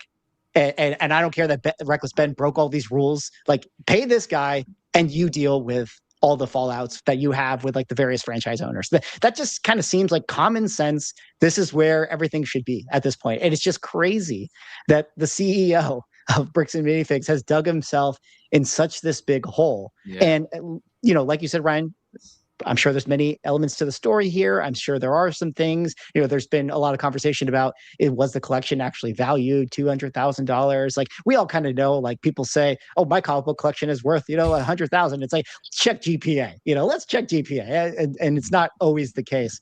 But man, what a treat the story has been to follow. And if you're a fan of collectibles, you should definitely check it out. But speaking of those collectible things, it reminded me a little bit, just to kind of bring it back to our wheelhouse, of some of the conversations we've been having on the previous episodes, where we were talking about, like, man, like, the one thing with having all this stuff is that, yeah, it's like hard to sell it. It's like hard to move it, later on in your life. Or, we talked about that one guy that had that one signed book that had all the signatures on it, and it just ended up in a Goodwill, and, just because it got pawned off or whatever. And it's just kind of an interesting thing of, like, if you go deep in this collecting world, I feel like planning that exit is really important. And this story just kind of reminded me a little bit about that.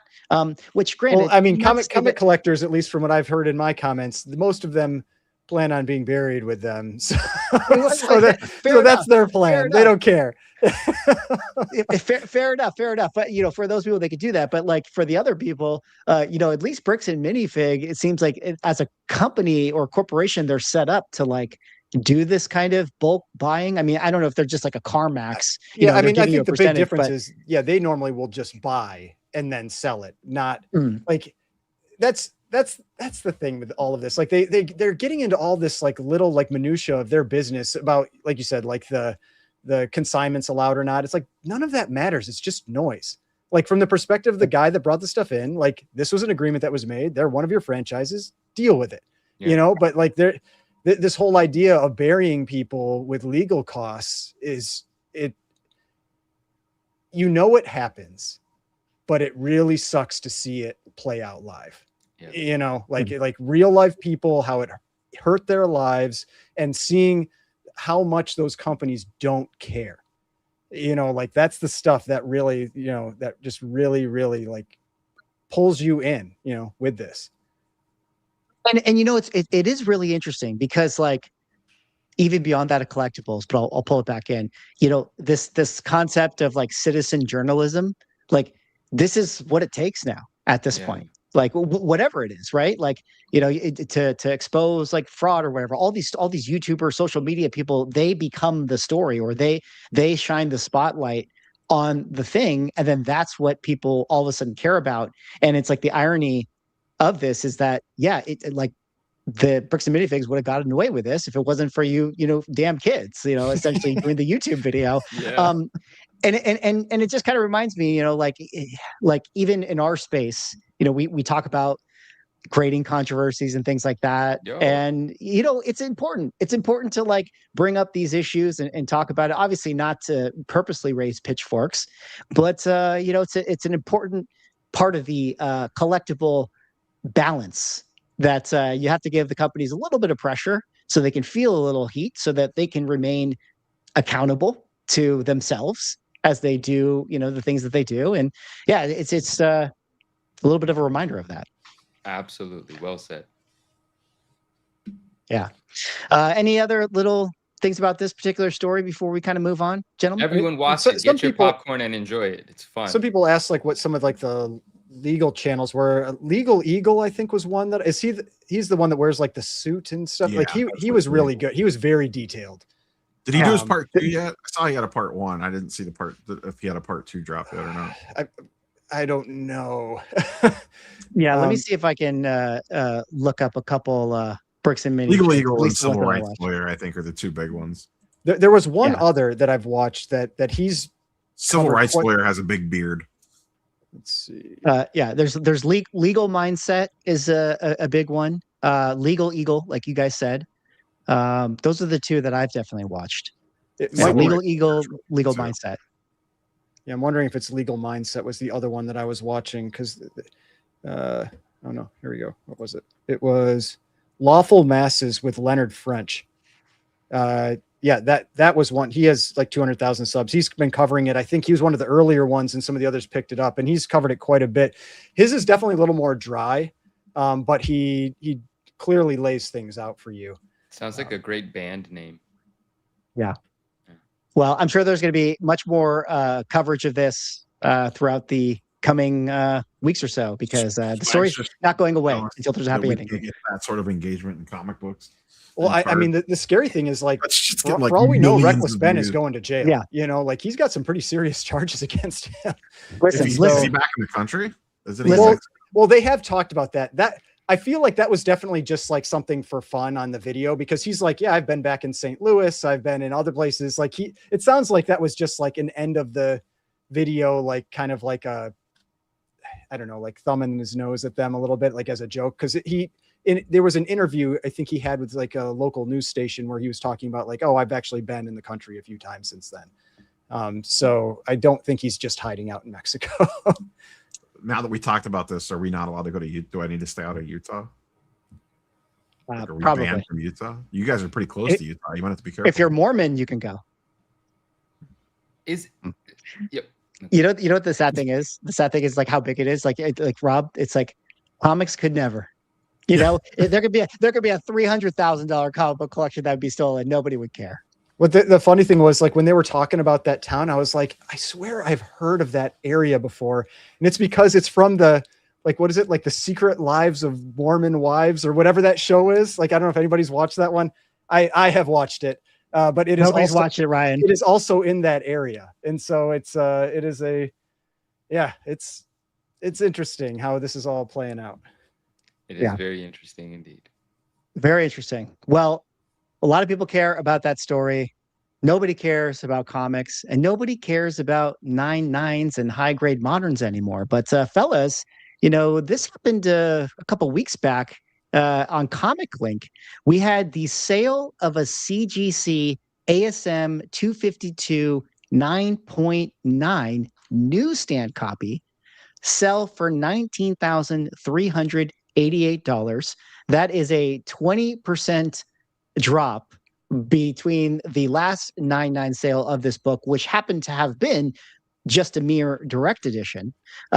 Very interesting, you know, like a big haircut there. There were some other 9.9s that sold, which we'll talk about in a second, but there was another modern grail that was of course, the Spider Island ASM number 667 that sold previously 28,800 last year. Now that 9.8 is down to 19,263. This was one of the books that had been kind of sticky. Like it wasn't doing the Drujevich variant thing for Ultimate Fallout 4, where it was correcting, was actually being pretty competitive and made you sort of think like this was the modern grail. But guys, what do you think about some of these recent sales right here? And maybe more importantly, the 9.9 of this 252 selling at a haircut. Granted, you know, different year, 2026 versus 22. But did this sale surprise you? Do you think it was soft? Do you think it was a good buy? What are your thoughts? Who's going first? It's still a ton of money is kind of how you put it. Like the 9.9s are still worth a lot, but it feels soft. Like I think it does feel soft. Like that book is going for what, like 1,500 right now in a 9.8 in a newsstand, I think somewhere in that range.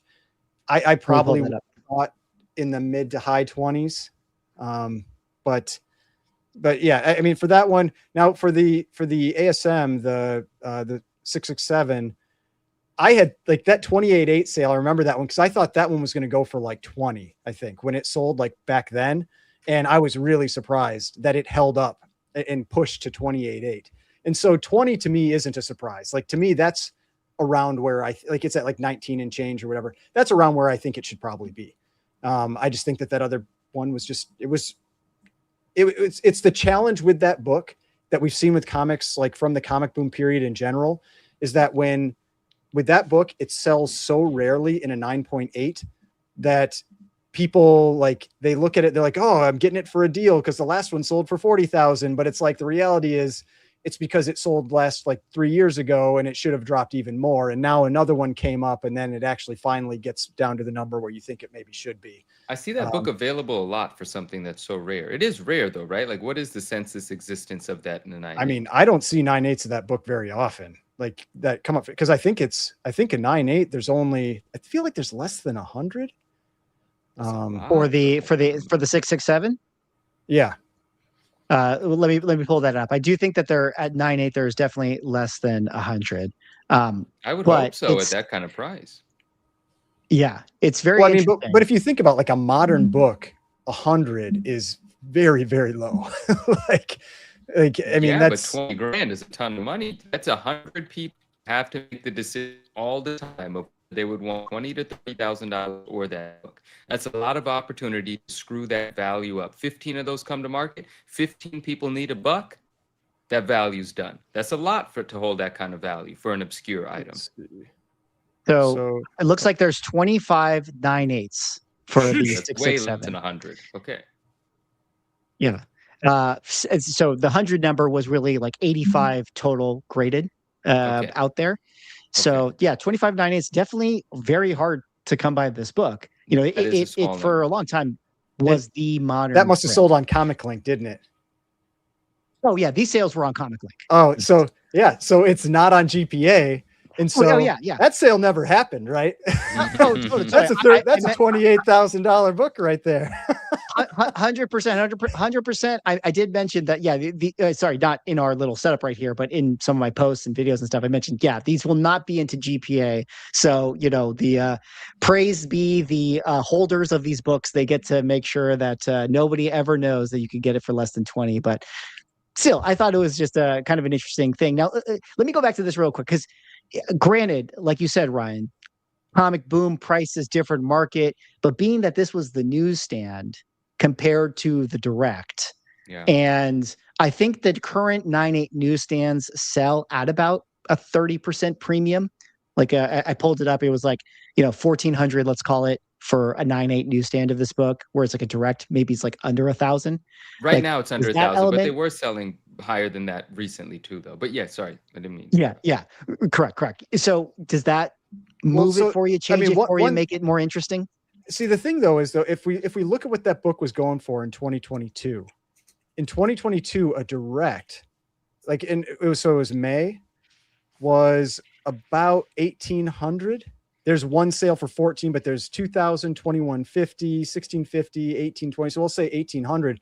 So it was a more expensive book than even the newsstand is today in a direct back then. So in that way, it doesn't seem that surprising. You know, it still feels like, from what we've historically seen with 9.9s. Now, I don't know the census count on this book. I don't know how many 9.9s there are for 252. It's got 8 9.9s, and I know at least there is another newsstand. One of those is another newsstand, because Go Collect has the images. They like, I wasn't prepared, so here's another one, different cert number, sold in 2015. Okay. Wow. So yeah, I mean, it's not a lot of 9.9s compared to some of the other ones in that similar era that we've seen. But I don't know. I still think even with what I said about the direct being more expensive back then, like, just from what we've seen with other 9.9s, what they've sold for, it feels kind of soft to me. But it's still 20 grand for an ASM 252, you know. It is still a lot of money. Absolutely. I 100% agree with you. I think that that again was just like the interesting conversation, because at one point we were seeing these 9.9s that were like, say, like a New Mutants 98. Like, I remember one of those 9.9s sold for like 45,000 or something like that. Yeah. And so it's like, and we had those conversations collectively on our channels, where it's like, is this, you got to be a little worried, like, you know, because you never know, more 9.9s could come, that whole thing. And I just wonder if, like, has the market sort of a little bit caught up to that? Like, you know, sure, I'm still willing to pay a lot, but I'm a little more cautious. Which, let me throw this out before I let you respond. One sale that I didn't get to talk about was the next day, a 9.9 340 sold. This is one of 3. And it also sold for 20,500. There has never, as far as I can tell, been a sale for one of these 9.9s. I mean, I think at a different time, have that 9.9 than the 252 9.9. For me, like, it's just like, I don't know. I'd rather have that one. So and we are talking about this. We are talking about the fact that the direct went for 20+K, and the newsstand 9.9 didn't even reach that. And that is the conversation. The conversation is, Well, what does that mean if another direct pops up, right? If a newsstand 9.9 is 20, does that mean a direct is 13,000 now, 10,000 now? Because the idea of a 9.9 is already rare, but quite frankly, the idea of the 9.9 newsstand is the wow, right? Because that's the value proposition of newsstands altogether. Yes, there's the argument that, I mean, it's a fact that in later years into the 90s, into the 2000s, the newsstand distribution was a fraction of the direct, so less exist in general. But in the 80s and early 90s and stuff, there was still a lot of newsstand distribution, but the idea is that they were in convenience stores and bookstores, not in bags and boards. They were looked at, read, and put back on the shelf. So the survivability of them in a higher grade is what brings in the additional premium, right? They weren't supposed to exist as 9/8 and near perfect books. That's why people love the newsstand, because they were disregarded and they were treated poorly. So for them to survive, they bring in a premium. And then when you compound that within the later years, there were less of them, then it really brings in a significant premium. There are plenty of examples of that. So the idea of this being a 9.9 newsstand is supposed to, in an enthusiastic market, bring in a number higher than the direct edition in its equivalent grade. Like if we're associating premiums to 9.8s, the 9.9 is supposed to show that in spades, if that's the saying, I think, right? Or something of that sort. So the fact that it didn't does speak a lot to the market. What does it mean for another 9.9 direct to show up? But also, and I say I hesitate with what I'm about to say because I don't want to put a spotlight on this. I want that book to do well, where it exists, who owns it, who paid for it. I want them to feel good about it, so on and so forth. But did that appear as the sort of 9.9 that looked like a 9.9? Is that part of the reason? By the grade. No, nobody looks at the book. I understand, but even in a market where people buy the grade, there's plenty of books that have looked questionable for the grade that have performed really well. So there's still buy the grade buyers out there at auction houses. They didn't show up for this book. Like presumably this book, we all would have assumed would have done a higher number. And if it looked super pristine and sharp, would it have, or is the market simply not allowing that because of what Swag said, that people are catching up to the idea that there's going to be more 9.9s, and the newsstand factor didn't even matter here. I would be very curious to know, what does another 9.9 direct do if it shows up? Does this sale affect what people think about what multiple should be paid for the 9.9 direct over a 9.8 direct edition, right? Because we've seen, like Ryan discusses and has showcased on his channel in the past, is that some of these books get a 20x multiple in a 9.9. Are those days over? That's a really interesting question to ask. And maybe they could be over. I don't feel great about saying that, but look, it's kind of a crazy premium to pay for, a grade that may not get distributed all that fairly, meaning there's plenty of 9.8s that look like 9.9s that don't have the 9.9 on them.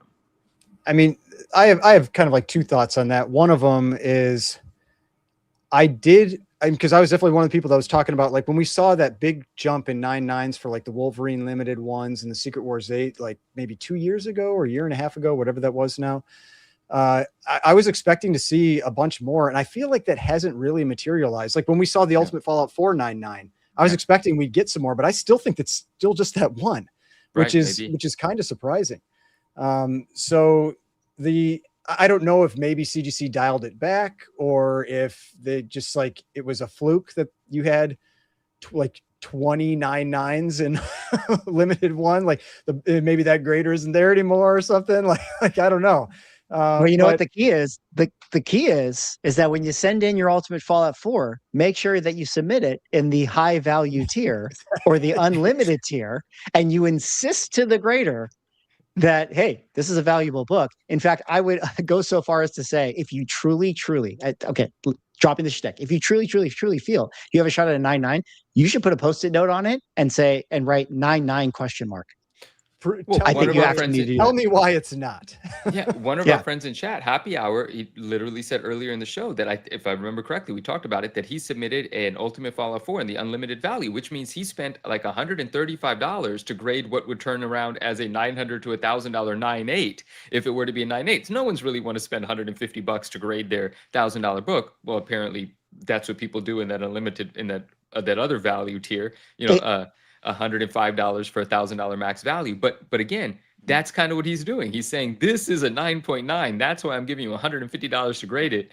Just bump me into the 4% of ultimate value and turn this thing into a 9.9 for me. I hope he does well. That'd be cool. Yeah. Yeah. You got thoughts on this one? Care? 9.9s, newsstands? Maybe they're just all scared of the PSA 10s coming. True. My A big PSA fear with 10 all would be of so those, dope though, in that. like we've talked about this before. It's anything where it's like super high value books that are 9.8s or 9.9s. We all know that books can shift in the case if it isn't handled well. Somebody drops the case even on carpet, you know, or it's like too rough in shipping. It can move around in there, and now you've got a corner ding inside the case that says it's a 9.9. And like, then what do you do? What do you do with it? Like, you just like send it to an auction house and be like, this is someone else's problem now. Or, no, you know, it's funny. I know that's what people do. Yeah, it was funny, Ryan. We talked about this, and Manu, like, you know, I don't know how you do it, but like for like value, I would be hesitant to have a 9.9 of whatever book compared to like whatever like for like value of a 4.0 of some other book, because it's like, yeah. To Ryan's point, I just put it on that wall. I don't want it to fall off, and you know, whatever. If my 4.0 falls off, I don't know, whatever. It's fine. I'm sure. You know. Yeah. So kind of crazy. It is. It's nuts. Well, we got to move on now to another collecting category that is one that I am so excited to talk about, because it is the first time that we've talked about this collecting category on the Ungraded Truth. Hopefully more to come. But fellas, just a week from now, 4 days left, Heritage Auctions is having its signature graded video game extravaganza. And the flagship game that is at that auction is what you see in front of you right here, Super Mario Brothers in a PSA 9.6 A++ sealed video game, currently sitting at $796,875. This is already the most expensive Super Mario Brothers auction video game that has gone up for sale. A lot of people saying that it's going to surpass $1 million. The most expensive video game ever, I think, was $1.5 million. Apparently, there was a private sale that went for $2 million, but private schmivate, you know. Was that a Zelda game, or what was it? What was the so there apparently there's a $2 million private Mario Brothers that sold. Okay. There was a $1.5 million Super Mario 64 9.8 sealed, which to me has to be probably the worst buy out of all of them. That's terrible. And then there was a Legend of Zelda NES that sold for $800,000. So this is at least going to be, say, call it the third most expensive video game ever sold. Certainly, you know, in a lot of ways, maybe it's going to go to 1.5. You know, maybe it'll be the second most expensive. You know, maybe it'll be the most expensive auction. Anyways, I say all that to say, very interesting, big number. This lot or this auction has a lot of you know, big grails going up for sale. There's going to be a lot of value, but it's, you know, ultimately where I want to throw back to you guys is, you know, we've had many conversations about the graded video game bubble as we've been talking about manga, you know, getting all crazy and expensive. You know, the prices were insane. And for the most part, graded video games have not yet returned to those values. But herein is the Super Mario Brothers about to set new records. Granted, this is now established as the highest graded version of this thing, so maybe it should be valued at this. But what do you guys think if all of a sudden this goes up for sale next week and we have these headlines of graded video game sells for over $1 million? Is graded video game markets going to come back? Are graded video games about to explode? What do you guys think about this one? How could they not? The nostalgia on these things is incredible. Like, look, this thing is freaking cool. Do we have we have pop counts on these, right? Like, we know how many of these are graded and stuff, right? Yeah, let's take a look here. We got the PSA report. Let me pull that up as you guys. Okay, no, that's all. That's all. You guys take it from here. I just think this is freaking cool. I love that it's this pricey. I love that there's some enthusiasm. The nostalgia on a Mario Brothers 1 is crazy. It's crazy. That's just too. I but I'm one of the people, like, I always make the argument that I love graded video games. I love graded VHS, and that market is sleeping, but I like it.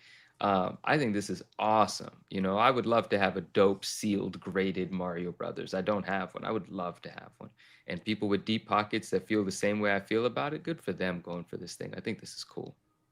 I mean, from my perspective, I like graded video. I grew up, I mean, I played a lot of video games as a kid, and we had an Atari, so we had some stuff before the NES, but like it was one of our first systems, or the Nintendo was one of the first systems that we had. So like I've always liked these. I've always liked graded video games. I think they look cool. I do think that there was a lot of questionable stuff early on with them, and I think that really hurt that market. It just made a lot of people lose faith in it. And so maybe enough time has passed where people are starting to get interested again. Now, my only thing that I would be a little wary of with this is that we also had record sales for comics recently. Action 1 selling for 15 million, Batman 1 and the Superman 1 selling for a combined, was it 10 million? Oh, yeah. Whatever the numbers were, and it's like the comic market has still been outside of like, I mean, I feel like it's leveled, but it's not taken off. It's not booming like cards and manga and everything else. And so it's still very possible that this could just be high-end market, crazy big sale, but the everyday regular collector market doesn't do anything. I do not pay enough attention to this to really know what that regular market is right now, but that would be my initial kind of like fear or concern. If that's if you were like looking to dump a bunch of money into this, is that we have seen big sales for comics as well, for the grails, and that hasn't necessarily translated to big movements in the lower price books. Yeah. To put an extra point of emphasis on that, I did pull up the Heritage highest prices ever paid for games. So here's the Super Mario 64 that sold for 1.5 million. This was in 2021. Actually, let me quickly point out, of the top 8, just right here, all of these sales happened in 2021 and 2022. So then you have the Legend of Zelda in a 9.0 that sold for 870,000. I'm pretty sure that that's not top of census anymore. You had this Mario Brothers, which this was the most expensive Mario. This is 720. So the one I just pointed out has already passed this in a 9.6. But I guess, again, emphasizing this point is this Mario sale is going to be the highest number we've seen for a graded video game in however many years. All these ones are 2022 and 21 here. Like, let me see if I can scroll down and see like how far down the price point do we have to go to get to a 24 or a number like that. I mean, pretty far down. We're already at the 100,000 price point, and in this auction alone, this one's going to break that. There's another Mario Brothers that is at 180 right now. That's a mid-production one, if you guys know the distinctions. There's a Legend of Zelda that's at 160. So this auction's going to put graded video games a little bit back on the map, so to speak. And I just thought that was super interesting. But Rob, I don't know. What do you think about graded video games and this whole thing? Just kind of piggyback off what Ryan said and what you said. It's kind of funny that like for the last couple of months, it's like sports cards are going crazy, Pokemon's going crazy, One Piece is going crazy again, manga's going crazy, literally everything other than comic books is going crazy when you run through the list. Yeah, it's wild. Making my prediction for the year look bad. I'll say like the one thing I haven't seen yet that typically is the indicator is I have not seen the tradition, like the dealers and stuff that I watch pumping video games yet. During comic boom period, we did. The comic dealers that were out there were pumping video games. They were talking about, they're like, oh, we're buying these, we're selling these. I have not seen that. So they moved on to manga. Well, they moved on to manga, but it's like if this is the next thing, like that's going to be like your sign that it's really there. It's like when you start to see like those dealers like seeing that they can make money on people, like, oh, then we'll know. We'll know. It's probably because they don't have them anymore. They dumped them when the value went away. Maybe they don't have anything to pump at the moment. They're like quiet. They're trying to accumulate. Yeah. Yeah. You know what, to me, the big correlation of a lot of this stuff is really the crypto money, because the crypto NFT big money pump all happened in 21 and 22. And everybody was taking their gains and throwing them into these types of things, Pokemon, all that sort of stuff. And crypto has had its correction. And now people are probably selling out of their positions and being like, okay, where do I want to put this money? And it could be like now's that time that they're thinking to themselves, oh, maybe I'll come back into like a Mario Brothers, or, buy a collectible or One Piece trading card or things like that. So not a perfect, narrative, but at the same time, I do think that there might be some correlations there. And but to the point, that you said, I feel like because the dealers are not necessarily talking about it, maybe this is going to start to be like, oh, these are like the real well, I want to call them collectors, but they're still like kind of more whale, eclectic people that are spending this type of money on stuff. But maybe this is like the real values of these games is starting to like actually find themselves out. Maybe. And for the there's a question there. If there was any game from any system you could have graded, what would it be? For me, it would be Final Fantasy VII. That's like I love that game. I love that game so much. I put so much time into that game. But that's a great one. Yeah. Oh yeah, that one right there. So, but yeah, I'm not $144,000 kind of. I wonder what that goes for now. Probably a lot less. Would be my guess. But yeah, that would be the game for me. What do you guys have a game? Manu or Rob? I think the first I saw a Final Fantasy 1 box art on there. On the list. I think I bid on one of those at one point. I think I remember bidding on because I only played one a little bit. I was a little young at that point. My older brother, I remember watching him like back. I don't know if kids do that still now, but like we used to like always just like watch each other play video games, like especially Final Fantasy stuff. You'd sit there for hours and like, someone else is playing and you just watch them play that game. But yeah, no, like the whole Final Fantasy series, I absolutely love it. Dude, it's such a tough question. My favorite was as a kid when you would go rent a game from the store, and then you would like rent it again the following weekend, and you would manage to get the same copy that you rented the weekend before, and it would still have your save on it, and you just thought like $1 million. That's so cool. I never even had that experience. That's amazing. That was actually pretty awesome when that happened. Wow. That's like one of those things that you say out loud that, like, if you explain to a kid today, they would look at you like you had 5 heads. They'd be like, "Wait, yeah." I mean, the tricky thing I with would rent the NES game and I would play Final Fantasy for like 20 hours in a weekend, and then I would save it, and then I would go back the following weekend and hope I got the same copy again so I could pick up where I left off. I mean, it's crazy how much those games cost back then, though. Like, I mean, even back then, like, I think Final Fantasy, when we bought that, it was like $70. I remember Super Mario Brothers 3 being $70. I have a vivid memory of my mom taking me to Kmart and like running up to the counter to ask if they had Super Mario Brothers 3 because it was actually kind of hard to find. And the lady like pulling the box out from behind the thing and me just being like, oh. Like because of that damn movie. They had it. What was it? The Wizard or something like that? Was that? Oh, what an amazing film, dude! Yeah. Oh yeah, the greatest. What an amazing film. There's like a little mini like Nintendo Wizard thing that's dope to find and really hard. So we all learned everybody wanted the Power Glove. Dude, you see, guys, the way that you guys are talking about this passion, this inner child that comes to life that gets reawakened. This is why.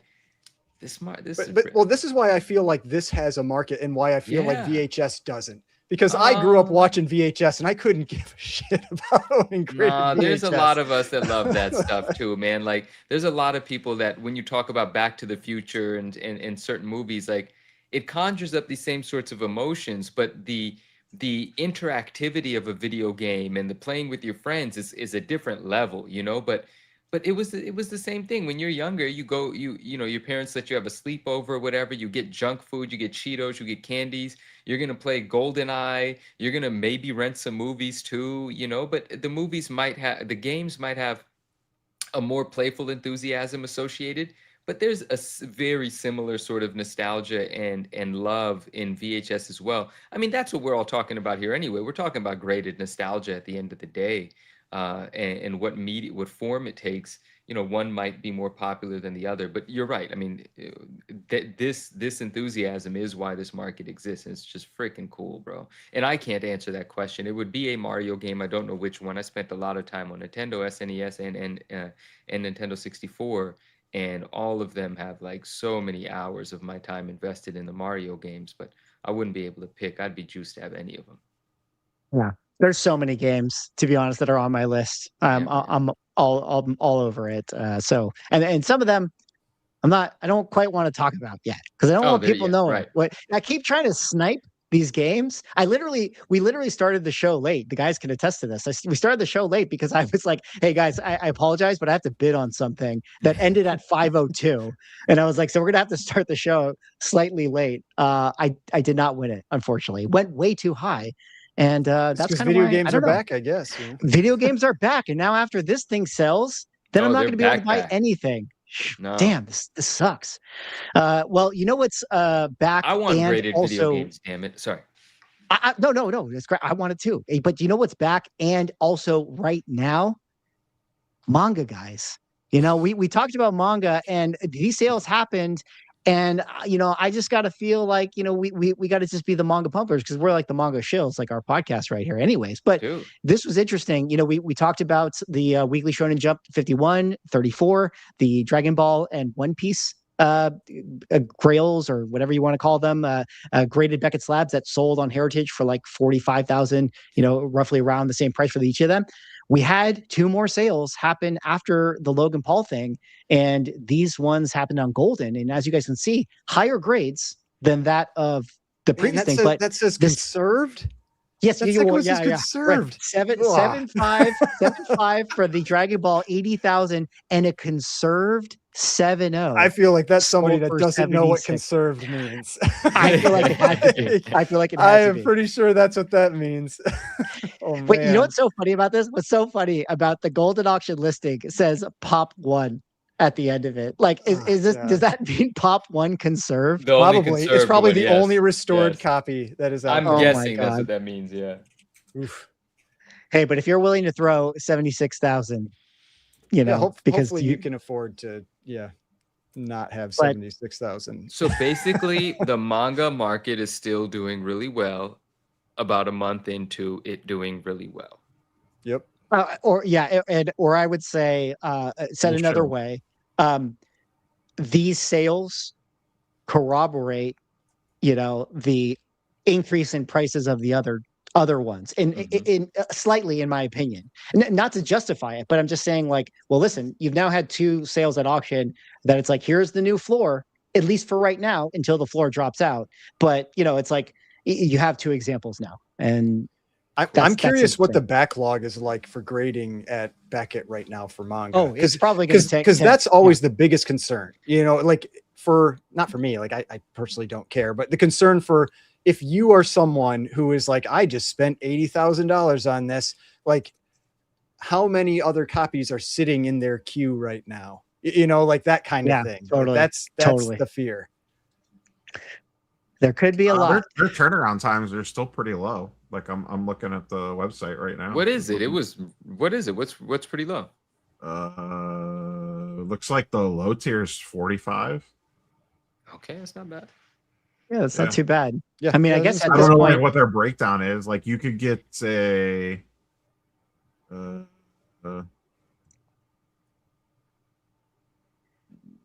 right, like an express is like $60 for 20 days, if I'm reading this correctly. I just want to buy a sealed SNES console.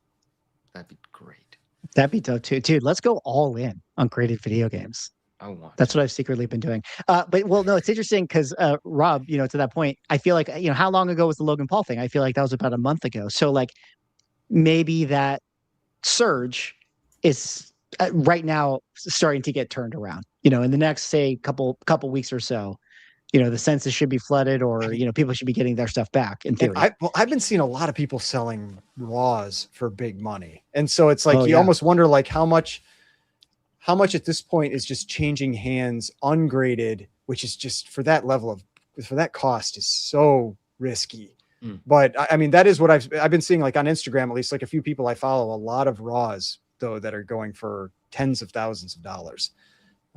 So yeah, maybe people just don't want to send it in and pay the money, or it's just like they don't want, maybe there's the fear that if they send it in and it's like takes 2 months or a month and a half, then market isn't where it was now that it is then, you know? And so you're like, got to take it when you can get it. But I don't know. We'll see. Like, it's fun to watch this stuff. You know, I like seeing big explosions in, you know, in markets and that kind of stuff. But whenever it happens, you should be cautious. Is my opinion. Yeah. That's why they call you the double shill. Mm-hmm. Well, let's move on now to our last couple topics here. You know, interesting talking about games. We have another game that's coming out, not quite video related, but table related. We have Magic the Gathering announcing their superhero set, which is essentially their Avenger set, coming out at the end of this month.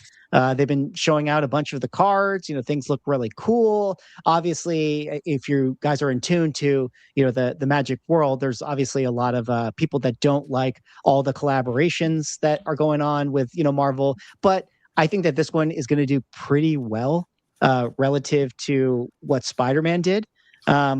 Already the original art for the set. Oh, we're going to click out of that. Already the original art for the set has been going up for sale.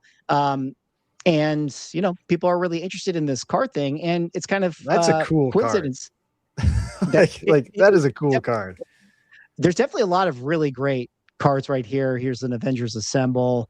Here's a, you know, I'm trying to see, they did like a bunch of a flywheel of the new arts, or not flywheel, but, you know, a bunch of different cards that are posted. Anyways, this card set is about to come out in about a month. And then similarly, Topps, you know, revealed that they're doing their Chrome Marvel set that is about to come out.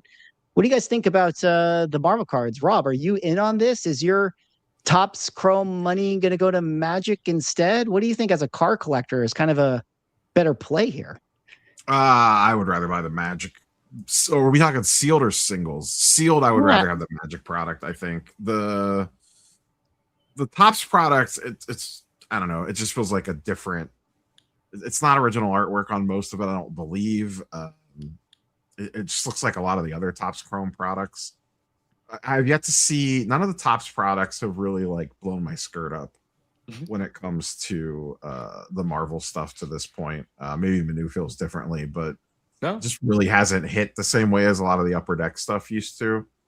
The Magic stuff I'm curious about. I think like collector boxes will probably do pretty okay. Spider-Man boxes still haven't performed super well. The no serialized card hurts. Yeah, this product a little bit. And the play here though is that like people might be sleeping on this one because the Spider-Man one didn't perform super well. So there's like an angle of like people won't care about this one as much. So maybe it's printed slightly less. So, you know, there's some angles there to be played. But if you're asking me like which one would I rather buy boxes of and sit on for a couple of years, it would be the MTG one over the Topps one. I mean, just when you showed the Topps cards versus the Magic ones, like the Topps cards don't interest me at all. These like, do, yeah, same. Like the Magic ones, just they have like they feel like hand drawn. You know, they feel like there's just I don't know. There's just something different about them that I like the look of them a lot more. And Neo, no, I don't. Oh, sorry. What do you think, Manu? No, go ahead. Oh no, I don't disagree with Neo. I was just it made me laugh when you said, you know, the top stuff hasn't blown your skirt up. That was funny. But no, I agree with you. Nothing about the top stuff has really inspired me much, and I haven't looked through the Magic set yet or any, you know, the stuff out for it, so I haven't seen much of the art. The Spider-Man set had incredible art on it, so I do look forward to seeing the art on this. And I also haven't seen any of the top stuff outside of the 2 pictures that were just put on the screen here, if I remember correctly. That might be all I've seen. I would be curious to flip through that set just to see what some of the inserts are and what is the original art component of that set. I'd be curious, but yeah, I haven't looked into both of these enough. I'm happy that there's more product coming out. That's cool. But I agree with you. The top stuff hasn't excited me yet. Yeah, I think one thing that's interesting. What was the? Didn't you share some original art for one of the top stuff on that Venom card or whatever, Manu? No, was that you that shared that, or was it Justin? Maybe might have been Justin. Then it wasn't me. I haven't shared anything from the top set. I haven't even looked at it. Okay. Maybe Justin did a checklist review of Oh, it, so okay. maybe he got some access to it and was able to I thought I preview. saw something on Instagram. Shout out Justin. I thought Yeah. it was me, but maybe it was Justin. Okay. Yeah, well, interesting to point out, and I feel like this maybe answered some questions that were out there. Now, Topps obviously has the numbering right here where they're 01 of 99, so there's going to have their chases. It had always been speculated that the reason Magic couldn't do numbered cards was because of that Topps license agreement. The big chase card, of course, from the previous Spider-Man set was the Cosmic Soul Stone. They did confirm that the new chase card for this set is going to be the Mind Stone. So the Cosmic Mind Stone. And in one of the interviews, the person said that there is less than 150. Now, they didn't say that it was numbered, but she did confirm that it is a chase card with less than 150. So I thought that was interesting and kind of like gives validation to, yeah, maybe they couldn't number the cards, but the Cosmic Soul Stone still has, that chase hit in there. I think the Spider-Man boxes, I think that personally, I'd rather still sit on them. I'm a believer in them. I definitely want to pick up some of these boxes for sure. Currently, the pre-sales are right around MSRP for the most part, but there's probably always usually a pullback on this type of stuff and opportunities to buy it. But yeah, I don't know. I'm excited about the set, and I like that there's these chases that are in there, and the Cosmic Soul Stone, I mean, still sells for like 35, 40 grand or something like that. Swag, check your take it off screen and check your IG DMs. I sent you the Instagram post that I was talking about. I believe it looks like there's an original art insert set in that Marvel Comics Topps Chrome. Okay. Oh, these look cool. Okay, hold on. Let's see. Okay. Yeah. Fausto shared these on the Collectus IG page. That's where I saw them at. Oh yeah, shout out to those guys. Great dudes here. All right, so let me kind of just play through. I think they're going to flash this. Some of these. Maybe they're wrong. Oh, here it is. Yeah, there it is. Sorry, guys. Yeah, so there's a Black Cat right there. That looks great. I think on the last show we did, we were previewing that one artist whose name can't quite remember, but it seems like these are the ones that he painted.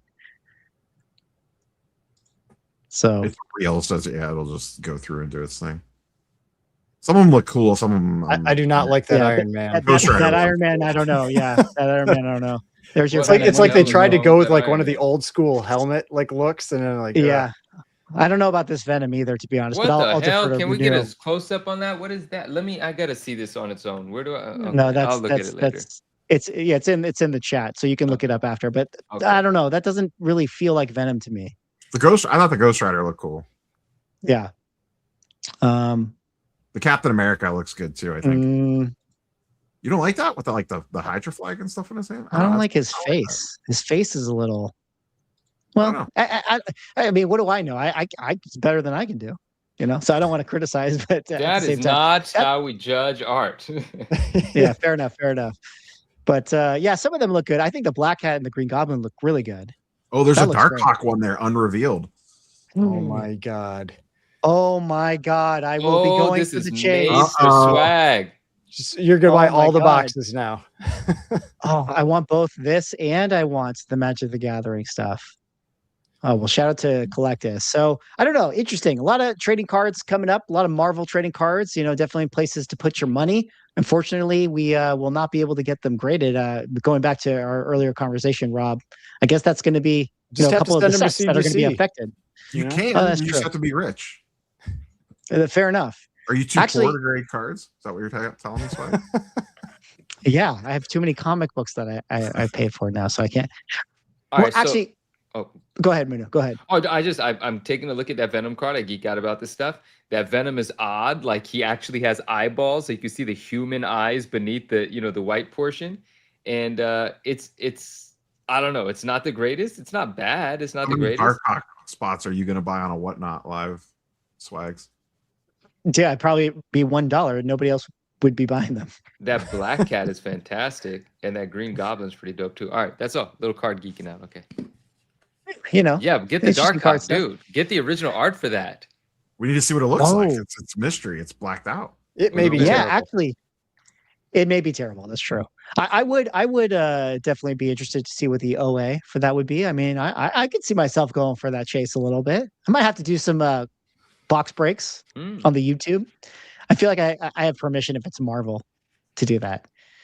But I think that kind of brings us towards the end of our show, fellas.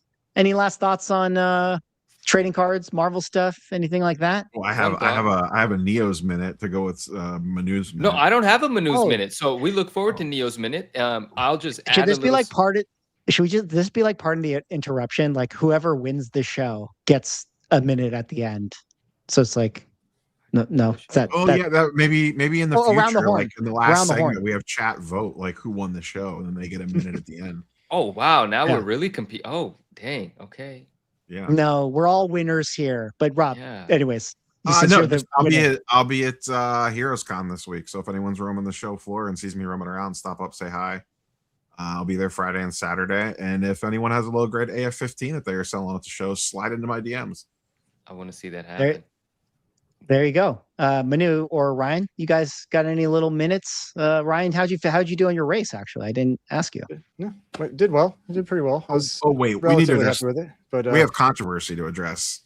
yeah. So the reason I'm not wearing a Yeah, hat, chat wants to know about the hat situation. we replaced we got a new air conditioner installed like 5 days ago, and 2 days after it was installed, some component of it decided to fail. And so we do not have air conditioning, and it has been 90 for like 4 days straight here. And so I am dying. And I was just like, there's no effing way I am wearing a hat right now. so that is the reason that I decided to not wear a hat. And this is the first time I have ever been on YouTube without a hat. So, Hey, but it was like, Exclusive. yeah, I saw there were a lot of questions about the hat. I mean, hey, if you want to start a GoFundMe to buy a hat, I will also accept that. But yeah, no, that's why it's it should be fixed tomorrow, hopefully. And then I will not be suffering in this oppressive heat anymore. We need a sponsor on the hat. Whoever sponsors the most gets the hat. Yeah. Or All we need like shampoo sponsors now, because we're becoming a show that has more hair than hats all of a sudden. I have We need beard trimmers, you know. We got to have Yeah. Gillette We or do. something. Or I'll join Team Hat for a Oh, while. there All it is. right, What is, all right. tinfoil What is that hat? hat? Let's go. Let me see Let's what go. that is. Tinfoil hat. nice. Tinfoil time, dude. Oh, We it need- is the we need- tinfoil. Yeah, it's literally We a need tinfoil full hat. That's tinfoil. fantastic. Actually, you know what? I started thinking, we might have to eventually have a segment on the show called like the tinfoil zone, and we just Oh, there you go. we just go full tinfoil, you know, TFZ. because that's what the people want. We need more tinfoil in Is this show. tinfoil one word? Let's do it. I don't know. Yeah. Manu, I saw Yes. people in the chat saying we demand Manu's minute, so you Oh. better make something up real quick. Well, no, I have a couple of things to talk about, but not in the sense of a story. I like, telling you guys like a story about something that's happened, but something occurred to me while we were talking about the 9.9s, and it was a part of your post as well, and I think even a part of your video, but there was one really cool 9.9 that performed extremely well. did. And it was that ASM 375, right? Mark Bagley, gold foil, Spidey versus Venom, ultimate nostalgia, incredible book, love it. It's like $100 9.8, and if I'm not mistaken, the 9.9 did like $6,100, right? So there's a 60x multiple, but again, you say that sort of playfully because it's easy to 60x $100. You don't just apply that multiple to a $3,000 book and think you're going to get anything near that multiple. But that's amazing to see, right? And was it confirmed that I think it might have been the only 9.9 of that book or something? Yeah, I was just Yeah, going to let check me- that. Yeah, give me a second. I'm trying to find, a shout out to Comic Link, but their previous sales obviously are. There is only one. Bro, what a cool freaking dude. Anybody gets a PSA 10 of that book, hit me up. I want to at least make an offer on that. I think that'd be sweet. Oh, can I say something about that book? I'm sorry. Like, you guys know that book. That is like cardstock foil. Yeah, there's plenty whatever, of 9.9s whatever. that are 9.8s out there. Yeah, that's crazy Hundreds. that there's only 199. No, There's but- literally like, Yeah. I literally can fish in this box right now and I have a 10-0. I'm telling you, man. No, you're not even exaggerating. Well, kind of, sort of, but I know what you mean. So I think that was a phenomenal sale. That's a fun sale. $6,100, ton of money for that book. But you know what? The hell with it. That's freaking cool. I thought that was great. And then along the lines of an AF-15, yes, Neo is in the market for one, and I hope he gets one. But I also want to give a shout out to our friend James, MJ Comics. He recently, with the help of Ilsun Sunil, sold off all of his slabs and comic books to acquire his Grail, and his Grail is a 1.8 AF-15, and it's a beautiful presenting copy. And he has a bunch of videos sort of going over this process. Shout out to him, and shout out to Gemma, his wife. She's super supportive of him and his passion in the hobby, and she's always, you know, involved in his channel and things, like in the chat with us and now on screen talking about this. I thought that was a great story, heartwarming story, ended well. A lot of our good friends involved in just, you know, getting James MJ Comics to his Grail. So shout out to the whole squad and family there. Congrats again on that book. That was dope. And then lastly, along the lines of super high grade books, we have a friend. One day. We have a friend in chat. Should I say yes? Of course. Oh no, he's talking about it. And I was just about to talk about it. So RMS, our friend in chat, actually has a PSA 10. This was on my list to talk about, and oddly enough, that comment is there. He has a PSA 10 of ASM 311 that's on sale at auction. That's at auction on Golden right now. And we will be taking 10% of that now for the advertisement. And so we will see what that's going to do. And that's interesting. I think it still has over a week. So the activity's probably yet to come, but this is a PSA 10 of 311. It is certainly the only PSA 10. Ryan, you can share with us the 9.9 stats on this. I don't remember, but he does say here there's only one ASM 311 PSA 10 and it's live on Golden now, just saying. And I've just said it as well. There's one 9.9 of ASM 311. Okay. Wow. So that's going to be fun to see what happens. So that's my little end. Shout out to a couple of high grade dope books. Shout out to Ryan RMS. Best of luck on that book. Shout out to MJ Comics, James and Gemma on acquiring that AF-15 and the fun story. So that's it. That's what I got. There you guys have it. Those were some minutes. But also it was like multiple minutes because the rest of the guys had their minutes too. So anyways, we're going to wrap up the show. Thanks so much for everyone hanging out tonight. Great job, chat. Sorry that we took a longer break between our last show and had to do a special Sunday show. I think we will be back to Saturdays 2 weeks from now. Or no? Are we doing it on Friday? I think we're doing it Friday. Okay, is it Friday? Is it Father's Day? I forgot what it is, but it ain't Saturday. I don't think we actually settled, did we? No, I don't think we settled. Yeah, we didn't quite settle. But listen, you know, our show, we're like the mystery box of collectible podcasts. You know, you just gotta wait. You gotta wait for that notification, which is why you always need to hop on over to the Ungraded Truth YouTube channel, hit that subscribe button, hit that bell, go over to the Spotify page, give us a like, give us a follow, give us a 5-star review. We appreciate you guys for hanging out tonight. Can't wait to find out what happens with bricks and minifigs. Can't wait to see you guys on the next show. Talk to you later. Bye. Debacle Comics set a record for 1.8 million. Nobody really cares. Who are annoyed that people are asking them questions, is this book banned? That question didn't exist a year ago. Somebody's submitting like 25 vintage books and getting 15 9.9s. We always think, how could it ever get crazier? And then it always does.